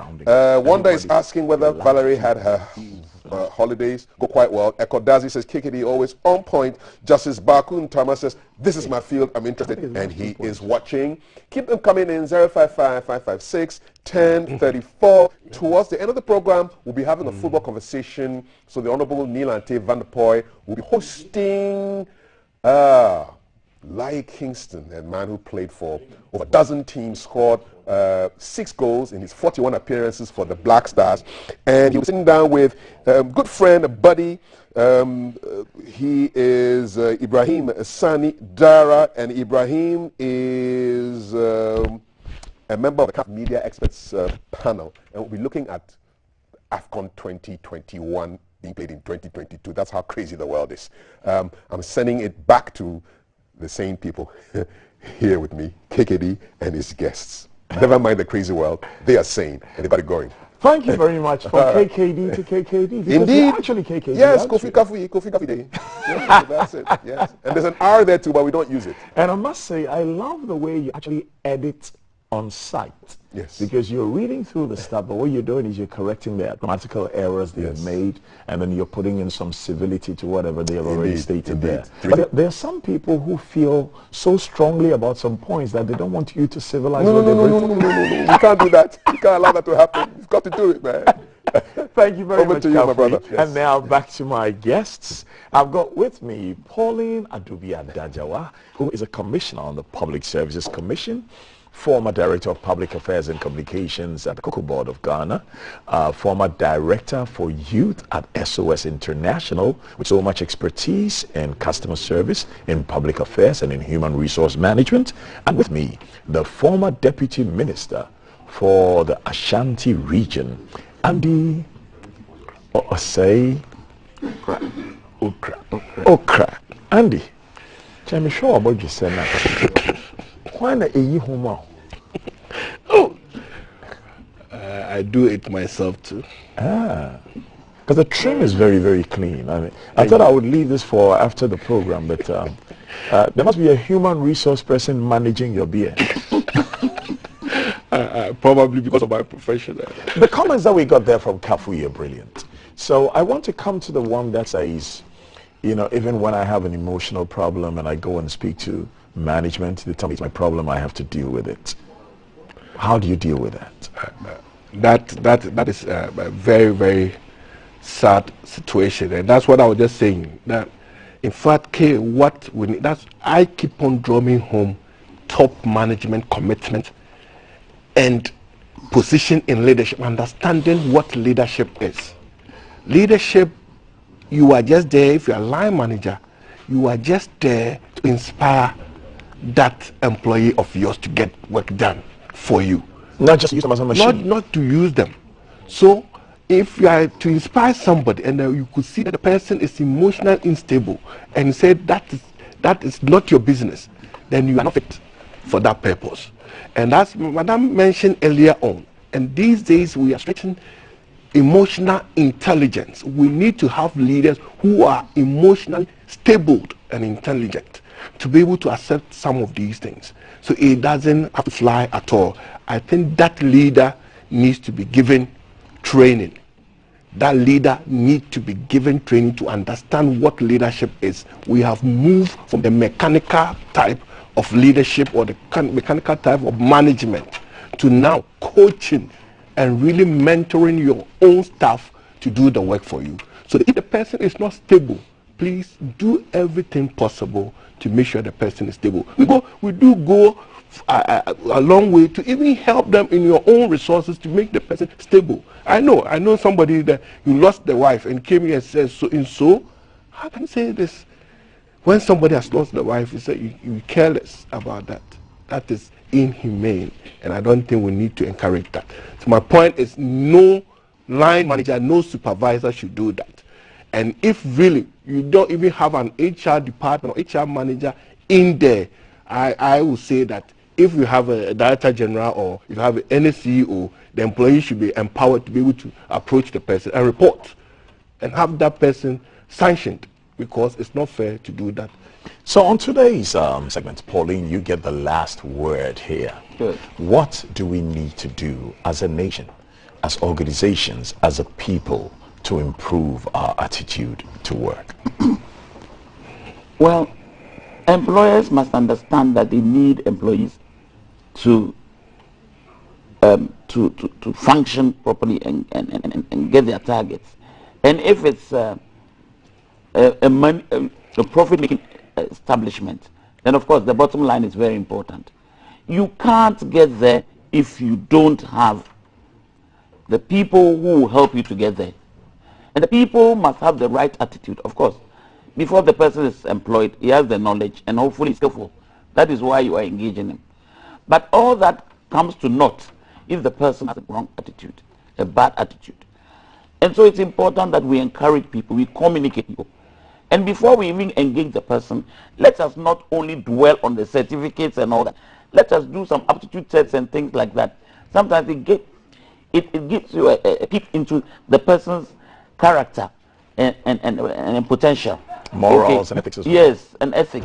Some of these things also help you to get the right fit. When you get the right fit, it is easier for you to also, like I said, coach and mentor such a person to improve continually on the job. We also have to let people understand that they go to the office to work to sustain a family and themselves. And so it is not a joke. It is not going to play tennis. It is going to work. You go to playing tennis is a business. Well, for Roger Federer, is it Roger Federer? Roger Federer. Well, for some of you here, it's just for fun. But anyway, we need to understand that a job is part of our life. You can't just be there and not do anything. So if somebody gives you a job, you are supposed to also play your part. And these things come hand in hand. I mean, you can't have a good employer. It is not normal to have a good employer and a bad employee.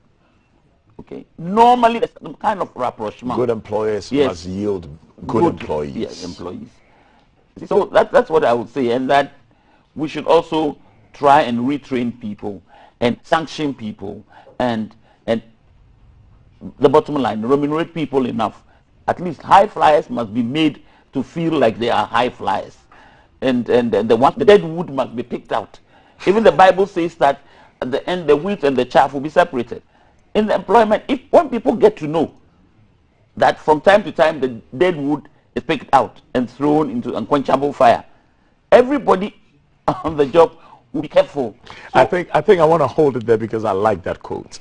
The dead wood must be picked up, because I saw both of them avoiding using people need to be hired, and if they don't do well, they need to be fired. Mm-hmm. But these are the facts of life. Wherever you are, whatever you do, remember this. Your attitude will determine your altitude and your magnitude. Thank you very much to Mrs. Pauline Adubia-Dajawa, part-time commissioner of the Public Services Commission, and Mr. Andy Osei Okran, Honorable, was a former Deputy Ashanti Regional Minister. Thank you very much for joining us. Thank you very much on for hosting GTV Breakfast. We've got more to come on GTV, so don't go away. Stay with the station of the nation. Live from GBC Studio 1, this is the Breakfast Show.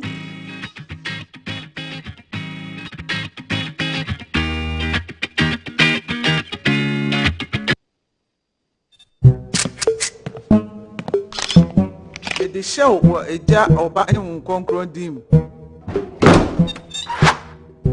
The groom is sick. What? Malaria. Malaria.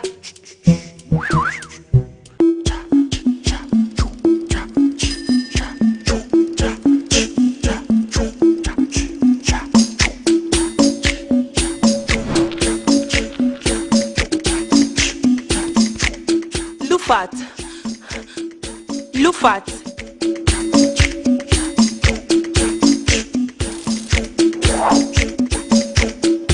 In Jija, woman malaria and kawan to them. Lufat, a malaria drop a coupe. And now you may kiss the bride. Entrance Pharmaceuticals and Research Center. And I Lufat. Lufat, a two malaria sententem. FDA, I should say a JD in Kratui.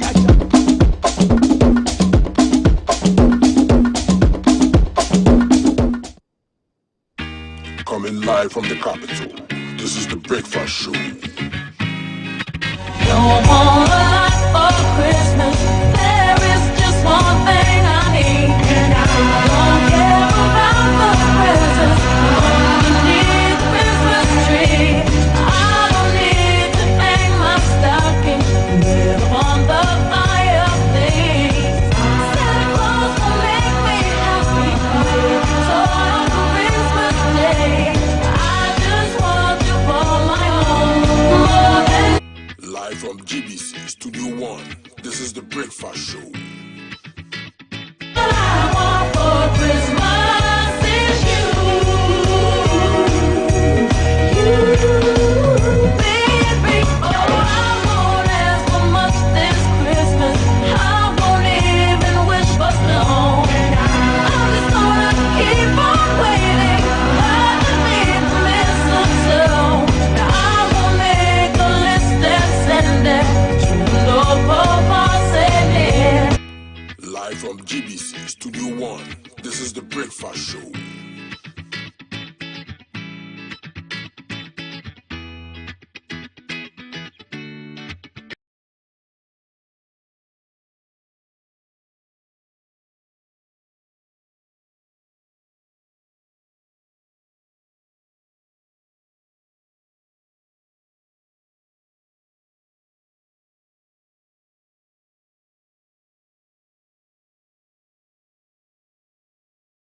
Me win the lotto.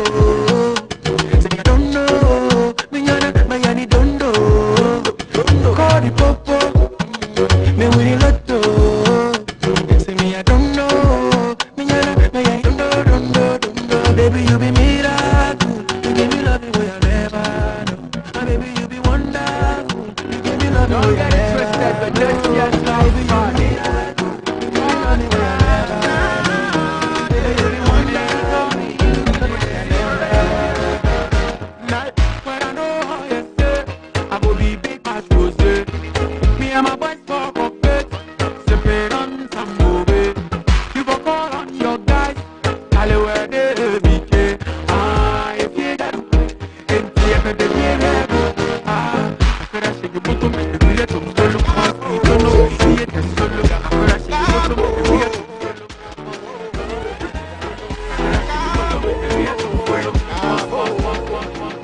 This is DJ Tisco International. Them say you know what feel the way you do them trouble. I'm a going on fade, I'm gonna fade, I'm a trouble. I face in pain, oh fade jump. I'm gonna fade jump. I face in pain, oh fade jump. I'm gonna fade jump. Them say you know what feel the way you do them trouble. I'm a going on fade, I'm gonna fade, I'm a trouble. I face in pain, oh fade jump. I'm gonna fade jump.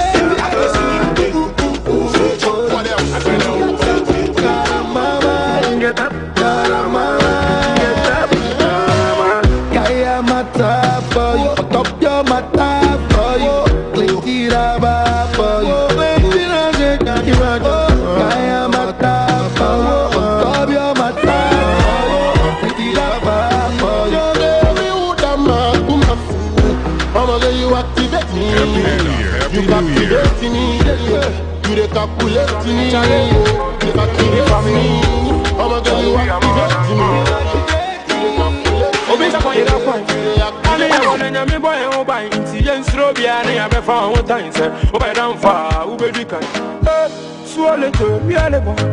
Mommy, I'll buy and man, yeah, Dimio, and you be the sweet ones, you never do. Unima bisa, Unima bisa, Unima bisa gamma, Unima bisa gamma, Unima bisa gamma, Unima bisa gamma, Unima bisa gamma, Unima bisa gamma. Yeah, we break silence, and you get we hate violence. On a boys and yeah, we pass fights. But what you hear, you go shun silence. I hear you break silence. And I give you the violence. When I'm boys, I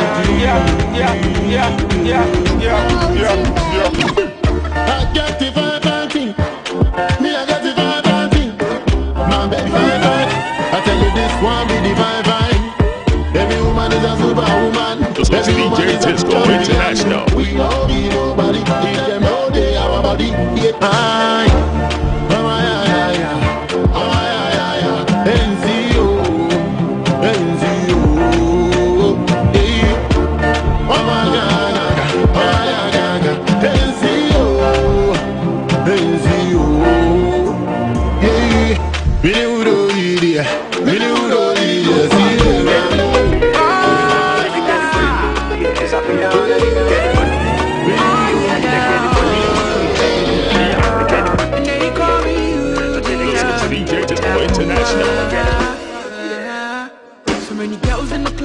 But I got my eyes on you.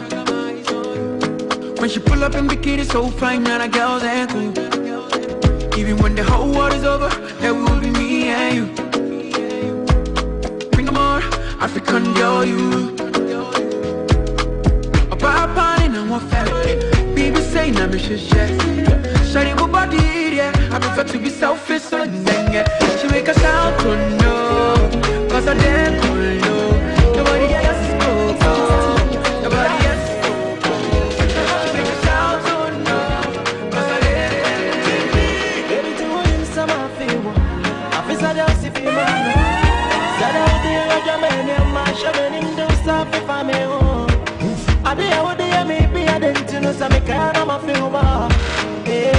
You're too sexy, you're too bad, you're too naughty. Oh, my God, it's so Pepsi. Me to talk to my body, what you know.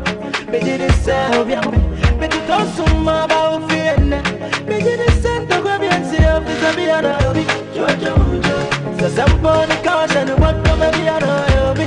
Jojo mujo, se sempo na be mistress, na mi ana yobi. Jojo mujo, se sempo ni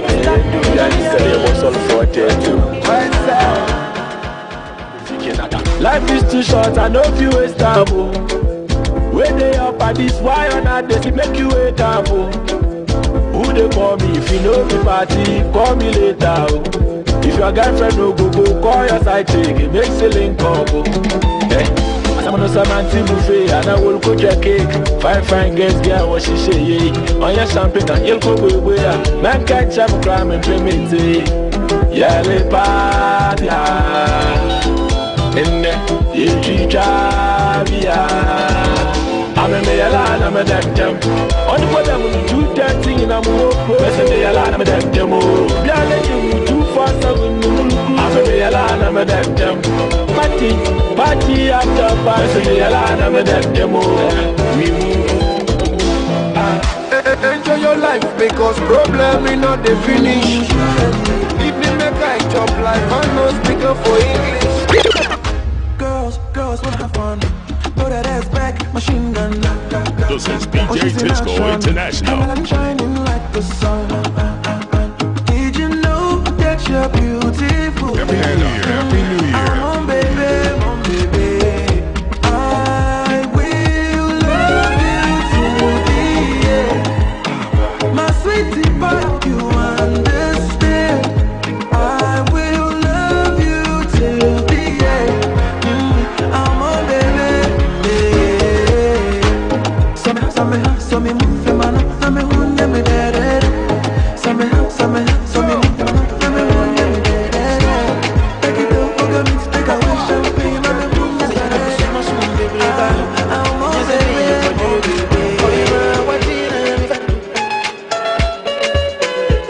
shoot to lead, that's a Wusia. And there's a moon at me. Oh, my Wusia, and I am bro. Sink it here and do them. Girl, you blow my mind and go for it, I do. Cause I'm the love and girl, you make her the weeko. You make a weeko. Girl, you make her the weeko. You make a weeko. So man, she out the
Welcome back to the Breakfast Show on GTV, where we've got into the sports segment.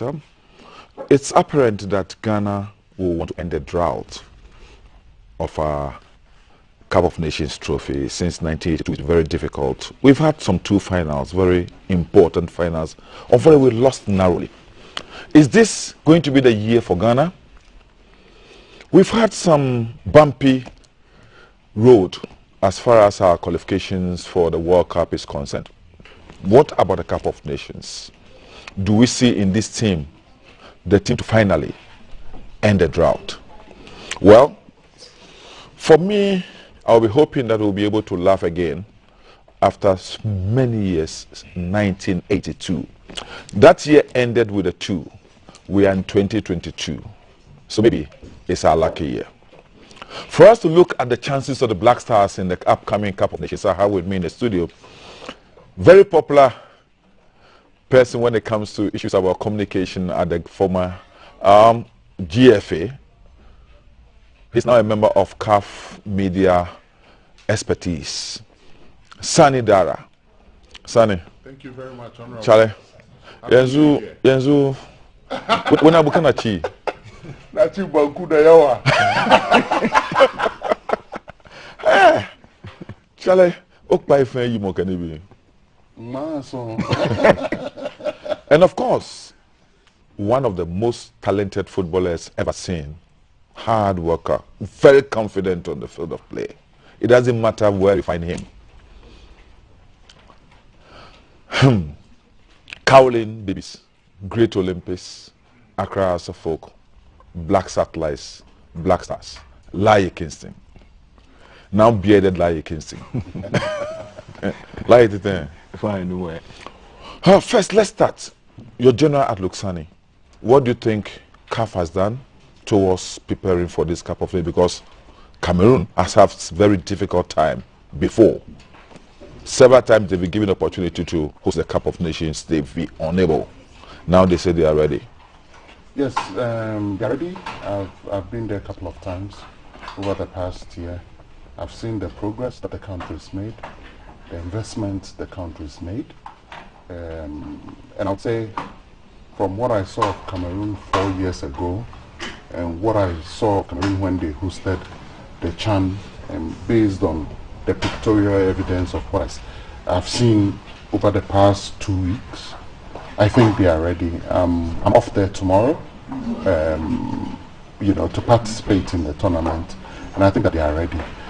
I don't think that the country will spend hundreds of millions of dollars and not put up a good show. New stadiums have been built in far-flung places like Garua, Bafoussam, Douala. The Japoma Stadium where I'll be working at is super. Same applies to the Olympic Stadium in Yaoundé and the other stadiums out there in the country. I think they're ready. I think they deserve to have it. If you look in the investment the country has made into it consistently, and the name Cameroon has in international football, I would say it will be unfair for the tournament to have been taken away from them. And based on what they've done over the past years, I think it would be rewarding for us to say that let them host it. And Honorable, I can tell you as a matter of fact that in certain African Cup of Nations, when you go, you'll not have, you know, the crowds as you'd have them. But you can be assured that in Cameroon, they truly love football. Yep. When they played, they hosted the Women's African Cup of Nations, you saw even when it was women's football, the stadiums were packed to the rafters. Just this morning, I've received notification of how they are preparing the ticket prices. In some cities across the country, tickets are gone. Already? Yes, tickets are gone. So, as a matter of information, for those Ghanaians that want to go and watch the matches, I think that you have to put in the measures in good time. They'll be making available the online sale points, so you can get to buy your tickets as quickly as you can. But let me ask, change of leadership in Cameroon football, with Samuel Eto'o coming in, is it going to affect the preparations for the Cup of Nations? Well, you'd say yes, because when management changes, the mentality and everything changes. You know, he's coming with a new vibe, young guy, a lot of energy, and somebody who knows. You know, he knows the game through and through. I would say that he's brought in some top experts. There were a lot of former footballers. You know, Cameroon also has a rich history in football. So they've got a lot of former players who were distant from football in the country. You'd say that you'd expect when Cameroon is, you know, organizing football, you should have people like Roger Milla and co behind the scenes. But they were distant because the FA saw them as sometimes a nuisance. A nuisance. Or threats. Or threats, absolutely. But this time, already Samuel Eto'o has formed a group, not only of former footballers. He understands the politics of it, that you don't only need former footballers to do it. So he has got the former footballers in the mix where they used not to be. And just, you know, as a mark of discipline, for instance, the first day he went to the office, some staff were not present by 8 o'clock when he got there. He sacked them instantly and asked them to reapply. Now, that has sent a message to the staff there that, look, things have changed. It is not business as usual. And it is the same level of approach that he sent to the Indomitable Lions team. There was a team liaison officer who was involved in, I'd say, this sex video went viral a few days ago. When the video went viral, within 24 hours, he had been dismissed. It's the discipline of the sport. You know, if you're a footballer and the match is starting at 3, the match will start at 3, with you or without you.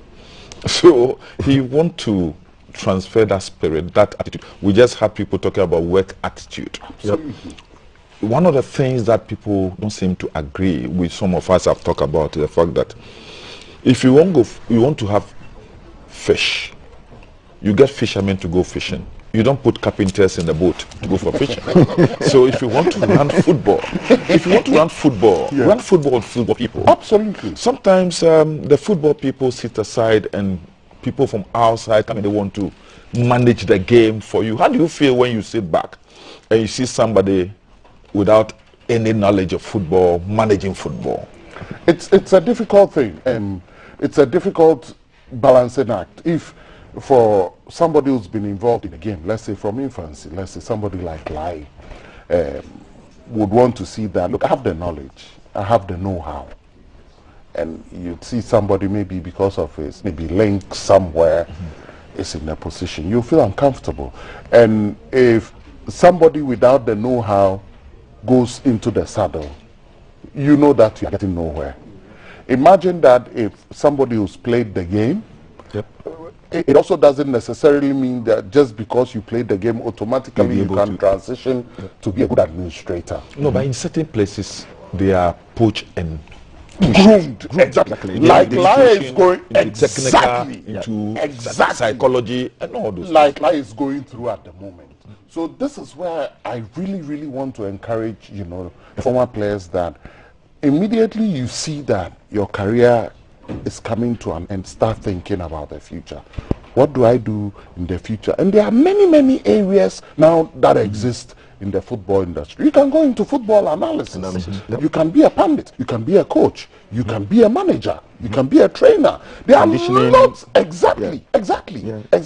So there are many areas. They should not just sit and idle and say that just because I played, automatically I have to go. You have to gain the knowledge. Educate yourself. Look at, I'll cite an example with Tony Bafo. Immediately Tony knew that his career was coming to an end. He decided that this is an area I want to pursue in management. He went to school for it. He excelled at the school. He started, and when you start, when people know that this person has played before and is doing his work, you see the doors will automatically open for you. And when Tony stepped into football circles at the highest level, in fact, when you are in meetings with Tony and he's speaking, you have the football knowledge and he has the football knowledge. And administrative part. The respect is there. Whoever is sitting there, be it the FIFA president, the CAF president, whoever it is. You can imagine that when Tony said, I wanted to take a break from African football to come back home to be closer to my family and the rest, the shock and disappointment among the leaders. African football, why? Brother, why do you want to go? We want to make things comfortable. The last I told him he has opportunity to be the first African to really be a FIFA president. It's possible. I've told him. It's possible. That he should work for it. It's possible. Because what we should be looking at after Europe, the next presidency should be coming to Africa. Yes. And I've told him he has a great chance. Yes. With Tony, for me, I think it's all the experiences he had in football, and he associates himself with people that can help him grow, and he took advantage of that. Yes. So for me now, looking at him, I see him as someone that can put Ghana in the world map in the future, like you are saying. Well, we talk about the show itself, so let's come down to Ghana, the Black Stars. It's a topic we want to discuss, especially me and Sunny sitting here. Like, looking at the team, let's look at it. Truthfully, not too many Ghanaians are confident in the team as of today. But from the technical point of view, looking at the team, do you think we have hope? Yeah, for me, I think first of all, one positive thing that for me I want to talk about is the technical team. We had someone that have been there before, Boulevard. He's been there. He have all the experience and everything, and he's seen these situations a lot. When I flip the coin, look at it, he came in very late. How many games he had with the team before going to a major tournament?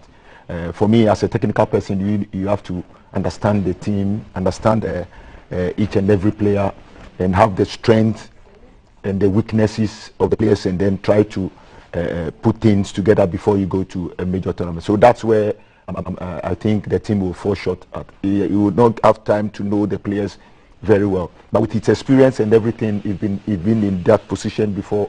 For me, I think he have what it takes to do something. I know Ghanaians, every tournament, Ghanaians doesn't have confidence in the squad. We go to tournaments and it'll be like, but the most important thing is to start the tournament and start it well. And as a technical person, I believe the coach, he knows the type of players that can help him achieve whatever he wants to achieve. But Sani, the qualification has been quite difficult. The World Cup qualification, we had the Cup of Nations quite okay, but the World Cup qualification are very difficult. And it's the same place we are going to use for the tournament to build up for the World Cup. Because of the way the attrition rate, we've used between a year and a half or so, we've used over 100 and something players. you think consistency in the past was a key in our successes? I think consistency was the key in our successes in the past, because when you have a team, you know that when one player is not available, you can just replace him. But what I've found difficult has been the transition between Lai's generation, Lai, Sule, Stephen Appiah, Michael, and the rest, to replace the team. I think it's been quite unsteady. I think it's about time that we begin to study the team. When you say the Black Stars, what is the starting lineup of the Black Stars? Someone should be able to confidently say that number 1 is player this, 2, this, 3, 4, 5, 6, 7, 8. Then you know that the next generation of people or people to replace this person if he's injured is this. I think that subsequent coaches for some years have not been able to put that firm structure in place. So Milovan will find it difficult to be able to put that structure in place. And to be honest, I would, in my thinking, if we truly want to go forward, after this World Cup, we should look very hard into some players and tell them that you've had your time. Let the young people come in so we can begin to build the new generation. The new generation is there. We are seeing them. Yep. We are seeing Kudus, we are seeing Kamal Dean, we are seeing Wallacott, we are seeing all of those young players. Let's inject more young players. Let's get the senior players like Jordan Partey, and the rest to anchor them. Let the senior players also admit that we've had enough. After the World Cup, we help Ghana maybe to reach a semi-final and we make way. Then we can begin to have stability to be able to build the team. As we stand now, we are still on 50-50 legs. Whether we are floating with, people of the current generation or the new generation, we are still 50-50. So let's give Milovan the opportunity to use this time, these 7 days. Normally it should have been 14 days, but because of the COVID and the complaints from the European clubs, they are just going to have 7 days. To have the main... To have the main everyone team together. Yeah. That is the difficulty. Yeah. That is the difficulty. Something ER Wright has condemned. Yes, absolutely. And he was right. Yeah. He was right to say, you see, I keep on saying that as Africans, we must smell the coffee. When you are getting subtle attacks and you are being fed with small things, oh, the EPL is great, this league is great. Yes, those leagues are great. But when it starts biting us, we should also be able to bite back. Yes. We should also be able to start. The way we complain when African players face racism in football stadia across the world, we should also be able to stand up for Africa and say that, at least if for nothing, the African Cup of Nations started even before the Europeans started to think about their European Championship. Why should we shift for you? If I started it first, you should give me that respect to be able to say that, oh, these people started their competitions first. Let's give them the respect. But they just want to twist and turn, push the buttons. And in Africa, our weather patterns are not the same. When you want to host the AFCON in some parts of sub-Saharan Africa, in June, July, you have heavy rainfall. So you should expect that when you sign an African player, you expect this from him. But Lion will be able to tell you the pressure some of the professional footballers face when it comes to this. They cannot come public to say it, but some of the clubs in Europe tell them that don't go to your country, don't play for your country. If you decide not to go, maybe you will increase your salary by this thing. But the professional footballers must know that regardless of what you do, play for a club in Europe, the top club for Europe. When you finish your career, you come back home. Senegal have a problem with Watford now, Ibrahim Sarr. Yes. Yeah, and the team says he's injured, but Senegalese are thinking that they're using a deceitful means to get a player to... I've been a victim on this issue before. Yes. At the point I had problem with my team. And the fans keep saying that I love my country more than more than the team, you know. And I'm just in for the money. I don't want to die. And anytime it gets to the national team, even if I'm injured, I wanted to come down and play for my country. And for me, I find it very offensive. And I granted loads of interviews saying that I was against it because you know, every player's dream is to play for his country. Absolutely. And when you are able to get a call up to go to your country, it's an honor to go to your country and play, because definitely when I was in Scotland, anytime there is international break, the Scottish players that are in the team, they are more than happy to go and play for their country. So why not? Shouldn't you be proud to play for your country? You know, so it's something that I've been there for a long time. It's up to the African players to put their feet down and then make sure, and then not the players alone, but administrators across the world should be able to respect that. Okay. And Honorable, please, before you carry on, I've noted this phenomenon of young players who are groomed in this country being given call-ups to the Ghana national team and them rejecting it. I'm speaking specifically about Salisu, Kamal Soa, and a few other players. And then Tuflo Amuzu, yes. Behind the scenes, you know, he's supposed to come. Yes. And I heard the FA called his father and spoke to his father. He agreed that he will come to play. With Tuflo Amuzu? Amuzu. Your son is playing his for son. His son. His two sons. Amuzu's son is playing. Yes. Yeah, playing for their youth. Yeah. Yes, he played for Belgium. Wow. Yeah. So you know, he's supposed to come, and then later the boy agreed, and then the agent said no, you have to move to England, so you have to stay for not coming. And these are the no, you see, the problem I'm having now is that we have so many Ghanaian-born players in the various leagues. Yes. But why are they reluctant to play for Ghana? I think, you see, Honorable, my opinion is that there's a lot of negative media commentary about playing for Ghana. But to the advisors and parents of these players, you must know that it's not everything that you hear in the media that is true. It's true. Also, you must also know that we are all Ghanaians. The honor you have as a human being is the honor to serve your country. Regardless of how much you earn, if you don't have that honor of serving your country, look at Eric Cantona. He played all the football in his life. He couldn't play for France. He couldn't play for France. Compare him to somebody like Zinedine Zidane, Patrick Vieira. Look at the trajectory of their career. When they walk in the streets, people call them legends. Everything about life is not money. Honor. There's honor in service to your country. So some of these players, they should take note. I send this message because I know that the GFA has done a lot of effort, including the president of the FA going to meet the parents of some of the players to talk to them. Salisu, for instance, is having a good season at Southampton.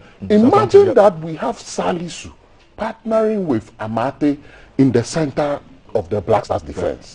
We might perhaps have the best defensive pair at the AFCON. So which country does he want to go and play for?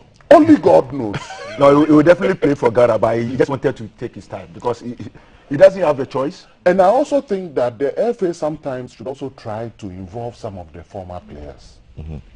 To talk to these boys. Exactly. Communication is important. Some of them have had some bad experiences with the FA. So you need some of these old players to get them back. But then, let's look at the 28 players who have been called, who are going to start for us, the 28 players who are going to play for us. We talk about the attrition rate, but do you think this is the best 28 we can have? You know, we have a lot of Ghanaian players across the world.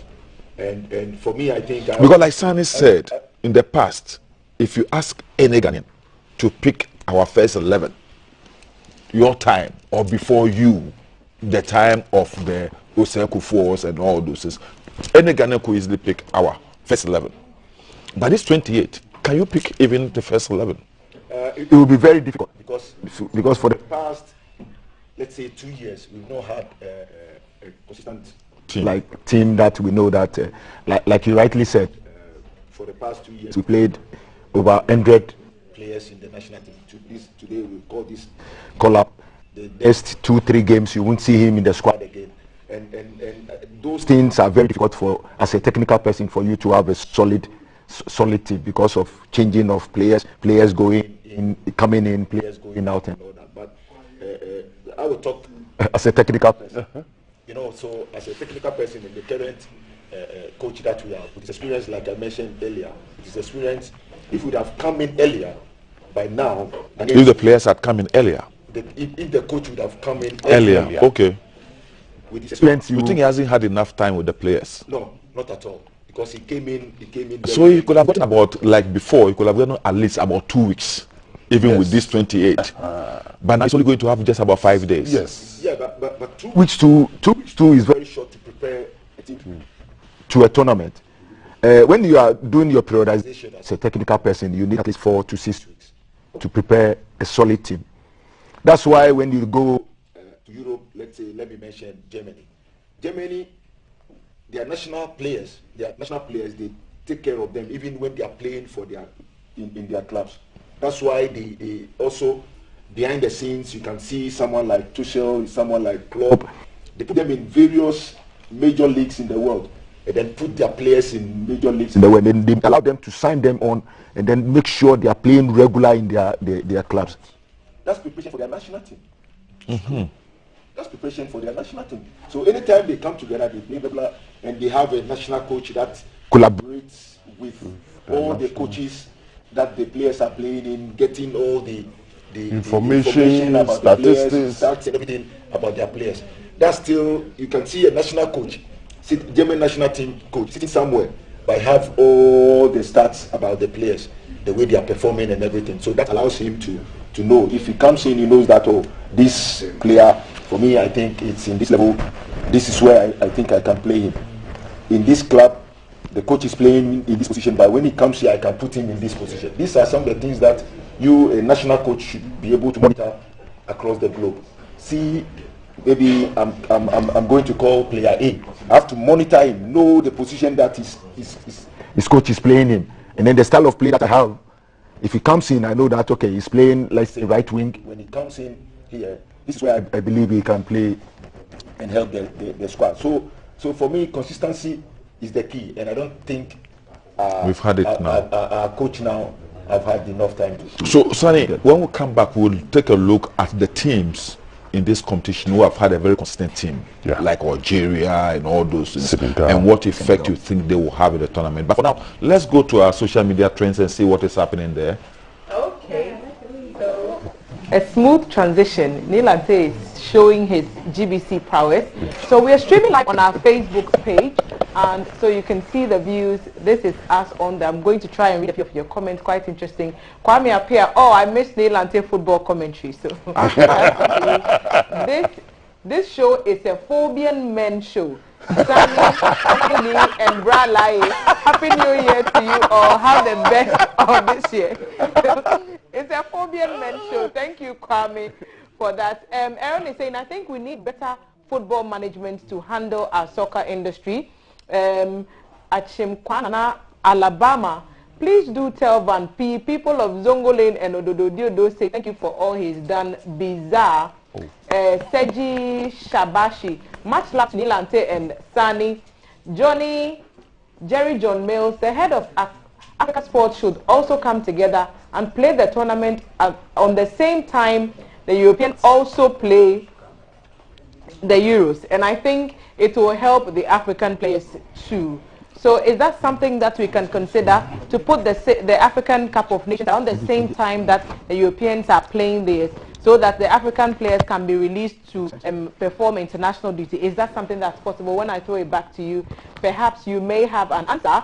Kwame Appai saying, thank you, Sani, for your comment on why players are refusing to play for Ghana. One reason we have used over 100 players is that when a player makes one mistake, then we don't call them again. Do we give people the opportunity to grow in their craft? Perhaps is what the question is asking. I suggest Asamoah Gyan has to be called back with KP. So KP, Kevin Prince Boateng, maybe. So these are all the comments on our social media handle, particularly Facebook. So that's our Facebook live. More messages coming in. Kudos to Newland. Say he's doing a great job. He definitely is. He certainly is doing a great job. Kwesi Barnes is saying the Black Stars team, there, I tell you, it's better they use Ken Faisal, Lai Kingston, if you compare your time with this current team.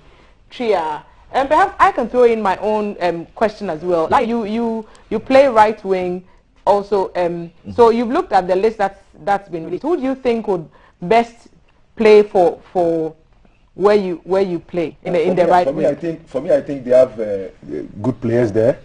But currently, the player that if Kamaldeen would have been in the squad, for me, I think it's what it takes to give us what we want on the wide areas. He's very good with 1v1s and then putting in assist. Yes. See, but the issue has to do that if Kamaldeen and we've not have a consistent striker who will know what to do when Kamaldeen has the ball, it will be difficult.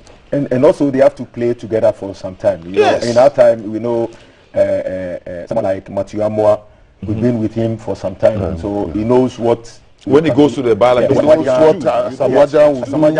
I go on the ball and there's no pressure on the ball, he knows that he has to make a run. At some point, you can see Michael Essien, when he gives pass to the wide area, he will make that run to go in.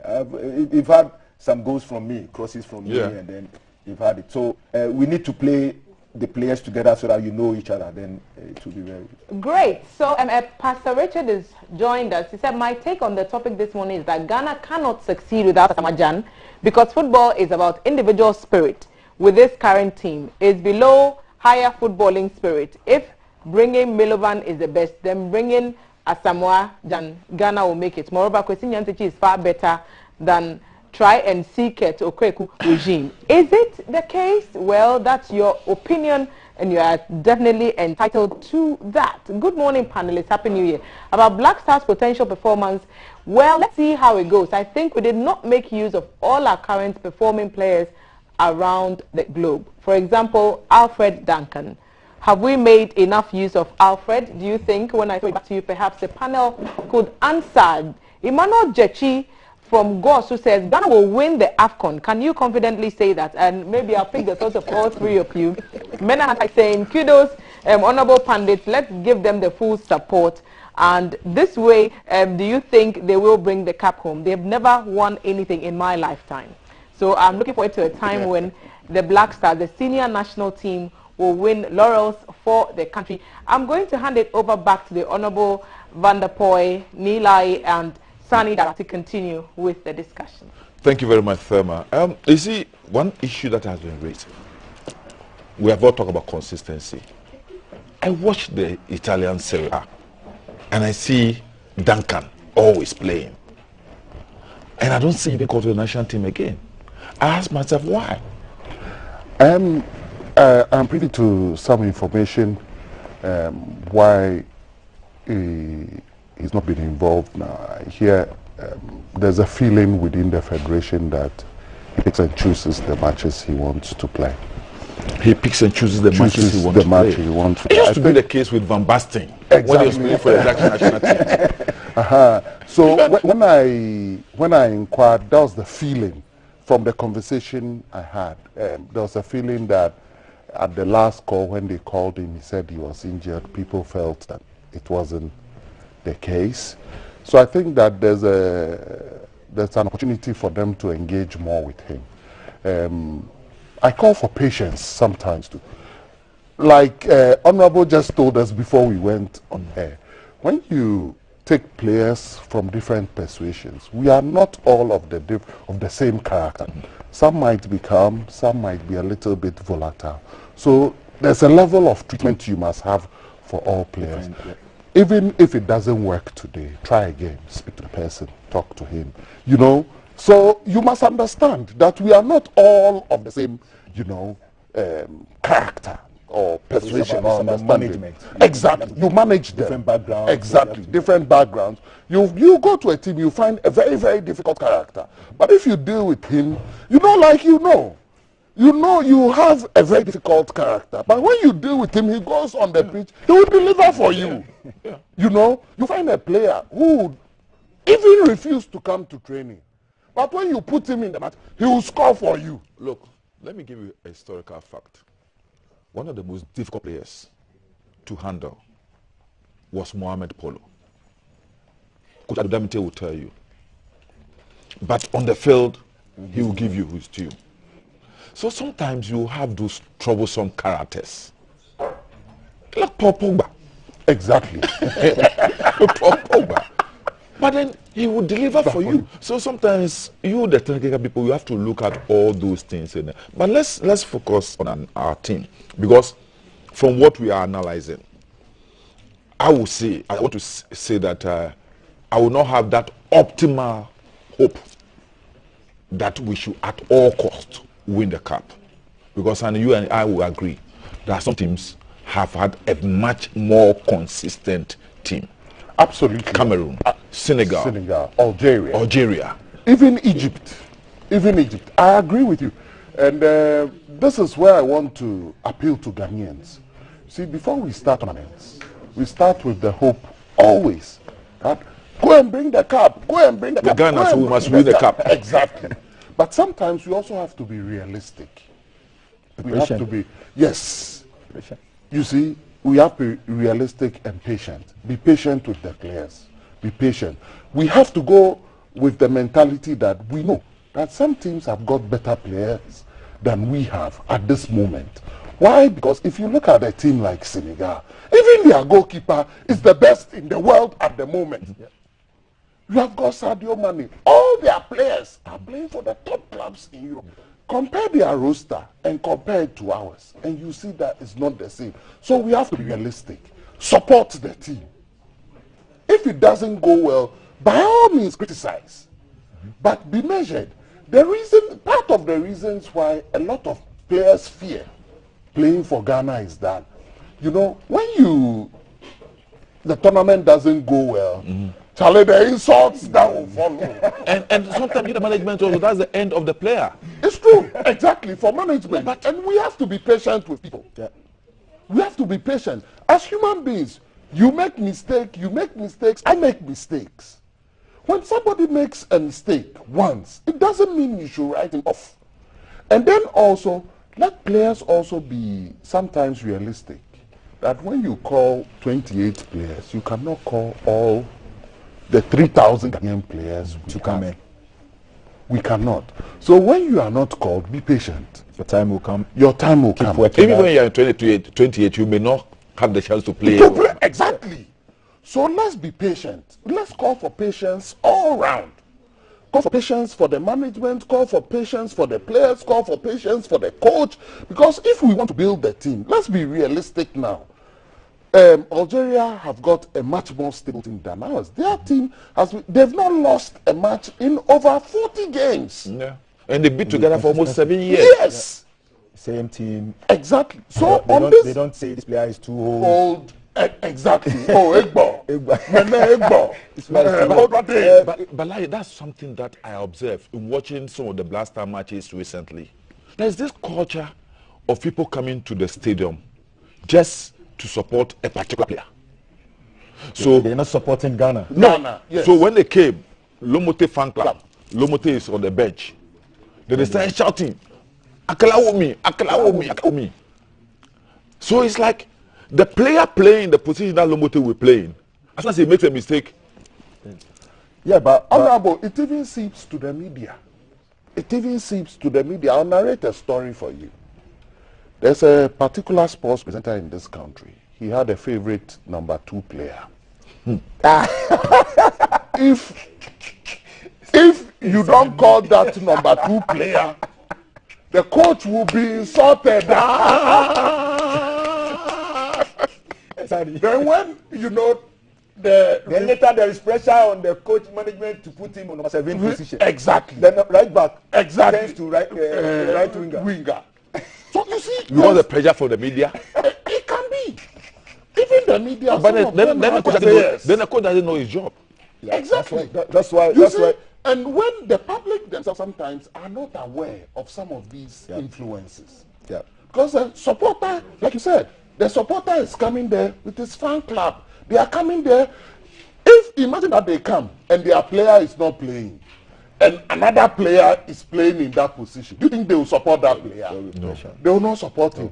Oh, what you do film? Angela Kajan, all of these and things. sometimes some coaches too listening to the pressure from the back. Yes, listen to the pressure and then from they have behind. to they will make their decisions on these that. decisions. It applies to the media. Sometimes you call a player, oh, wait, no, on that, who you the foundation? All of us have got our favorite players. So how can there be rights and wrongs? So that's why the coach should stand to his grounds that okay, this is what I don't listen to anything. This is the crop of players I believe they can help me win something. As a coach, you wanted to, the type of players that can help you win. The moment you start to listen to this management member, this is my player, you have to put him in. The moment you started listening to pressure coming outside, then that's your downfall. You've lost it. You've lost it. You have to stay in your grounds, like the squad I'm coaching now with Right to Dream. It's a development stage. So before I join, there is something there that every player should get some minutes. Every week, the game that week, every player should get some minutes. So with the coach and the physio, we always come together and then share minutes to all the players in my squad. So the players know that, whether I perform well in training, give 100% in training, I'll definitely, at the end of the week, I'll definitely get some minutes. I noticed it and I said, no, this has to stop. You have to earn your minutes. The players did not take it lightly. They were not happy. They were, coach, I have to get minutes. I said, no, it's finished. That time is finished. You perform well, training, you get a minute. That's preparation. And one thing you should know, and the management were not happy. They said, no, you have to get some minutes and all that. And then I called a meeting and I told all of them that, look, the state that they are in, they are 17, 18 years. We're putting them in big waters. Men football. You don't go to, let's say, Real Madrid and then tell the coach, I have to earn minutes. I have to get some minutes no matter what. Yeah. You have to earn it with your performance and what you are giving the squad. And it has changed. So in training, everybody comes to training, they wanted to, and even if you are late for 2 minutes, you are out, finished. You are out of the game. Throughout the week, you are late for 2 minutes, you are out of the training. So that's preparation to. So in 5 days, we'll be seeing the Blasters in Cameroon. Sonny, objectively, what do you hope to see? I hope that the Black Stars will surprise Ghanaians, but not to put pressure on them. I hope that they surprise Ghanaians, but not you. I'm a Ghanaian. They will surprise us positively. Okay. There's a positive surprise.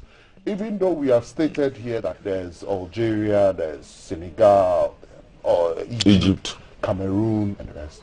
I'm confident that if Milovan is able to put, some semblance of a squad together, given the days he has with them. He's already called the 28 players. Yes, but the starting 11 will determine. The starting 11 will determine. Imagine that if we have all of our players fit. If we have all of our players fit. Let's say there is no COVID. COVID, exactly. Let's say those we had doubts were with Kudus. If we have all of them fit, and we have Kudus, Kamaldeen, Partey, Jordan, Wakaso, and Captain Dede Ayew, all of them in good shape playing. Honestly, we can give any country a good run for their money. Yes. Let's be, silently confident. And I think that we can be the dark horses in this tournament. People will underrate us, and this is where we'll become dangerous. Let me also say this. One of my concern about the team, I've watched a lot of Black Star matches, and I've followed quite some time now. In our historically, key position that has helped us win the trophy has always been goalkeeper. Go into our history.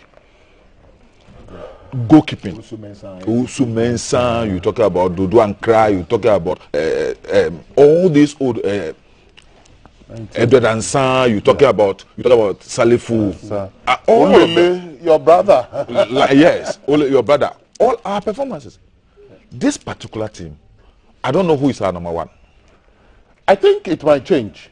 I think, even though Wallacott has come in strongly, look, we have some terrific goalkeepers. To be honest, this time, I think Atizigi, so far, he's the best goalkeeper in the Swiss top flight. I like him. And then there's a young guy called Manaf, who plays for Upin. He's been... Is he in the 28?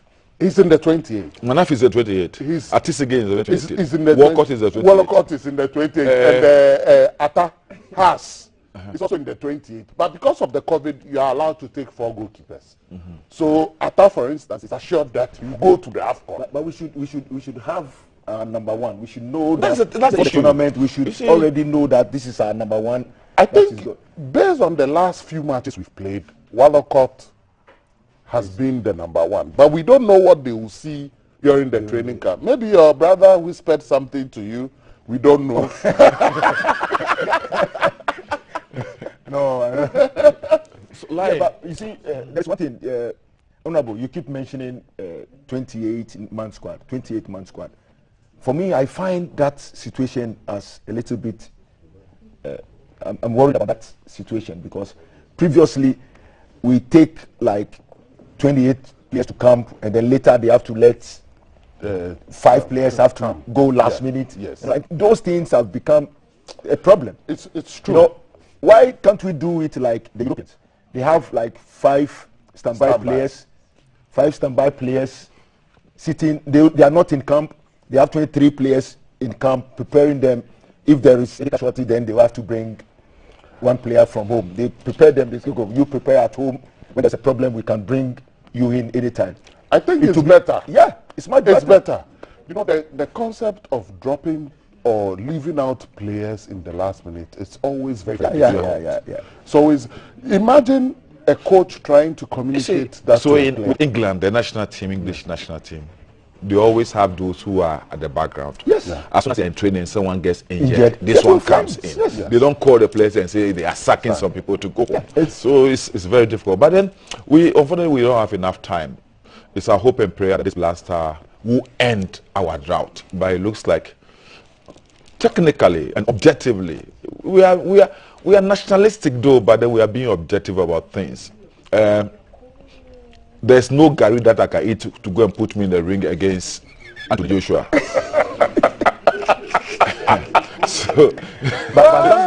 Zambia did that. Zambia won the Nations Cup. No, you see, everybody, no one. But then if you follow the Zambian team at that time, they were good players. They were absolutely.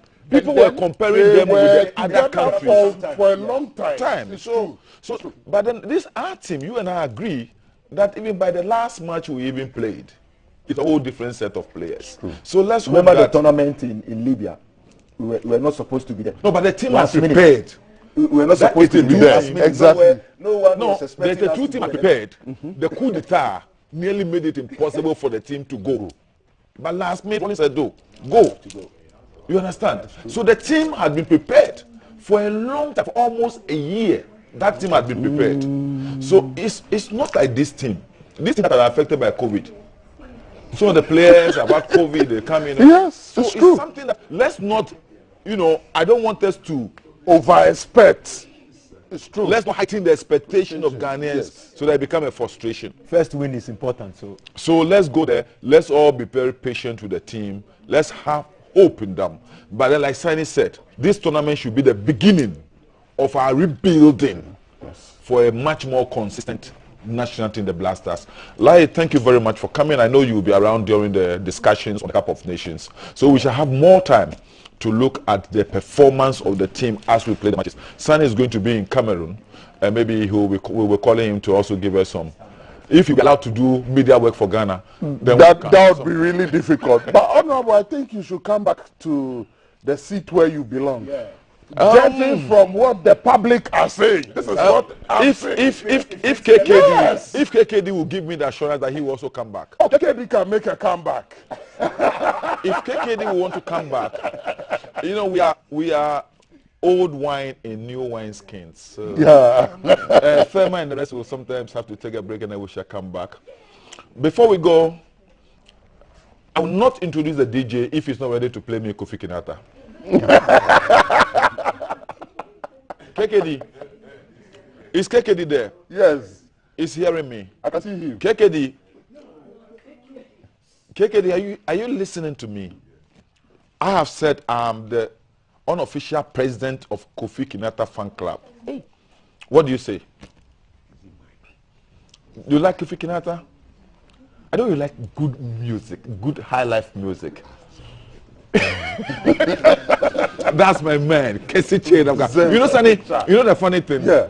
When I got to London some time ago and I was hard up, I needed a job to do.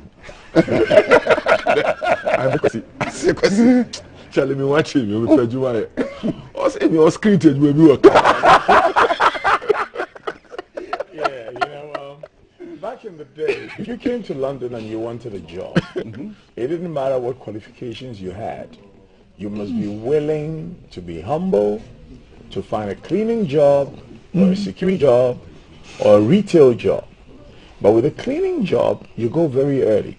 Yeah. And you're working all the time. Yeah. With a retail job, you're on your feet all the time.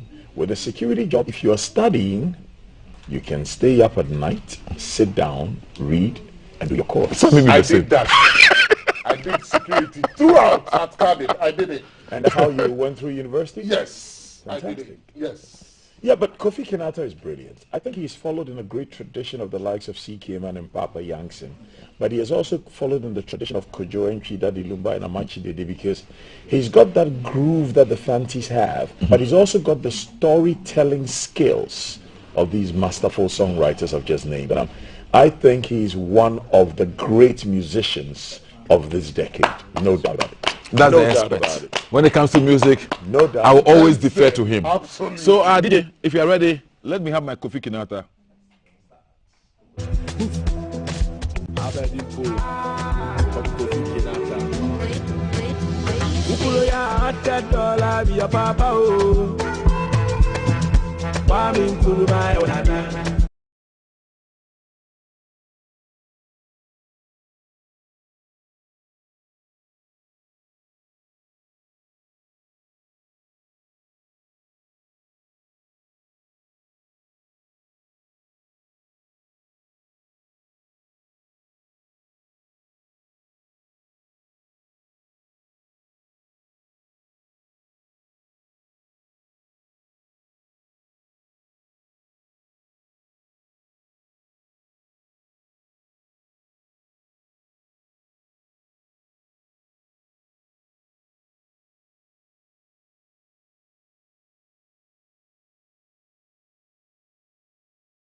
dear Sammy, my dear former minister, my dear DJ. Hey, we're born here.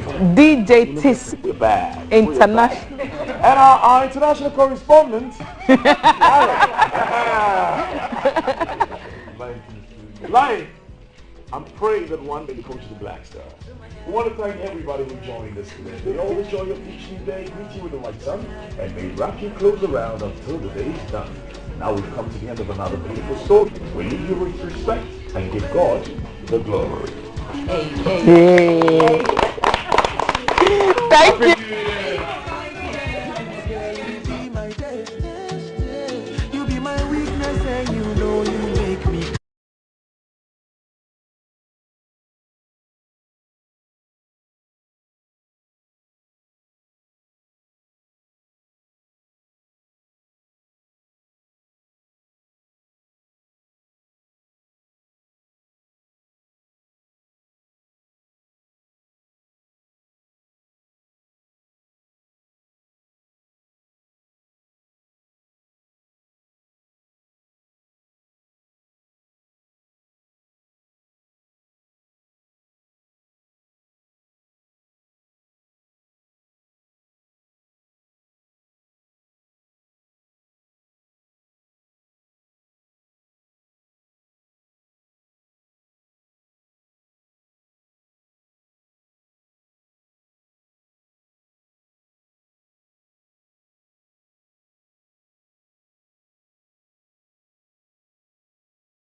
Live from GB's Studio 1, this is The Breakfast Show.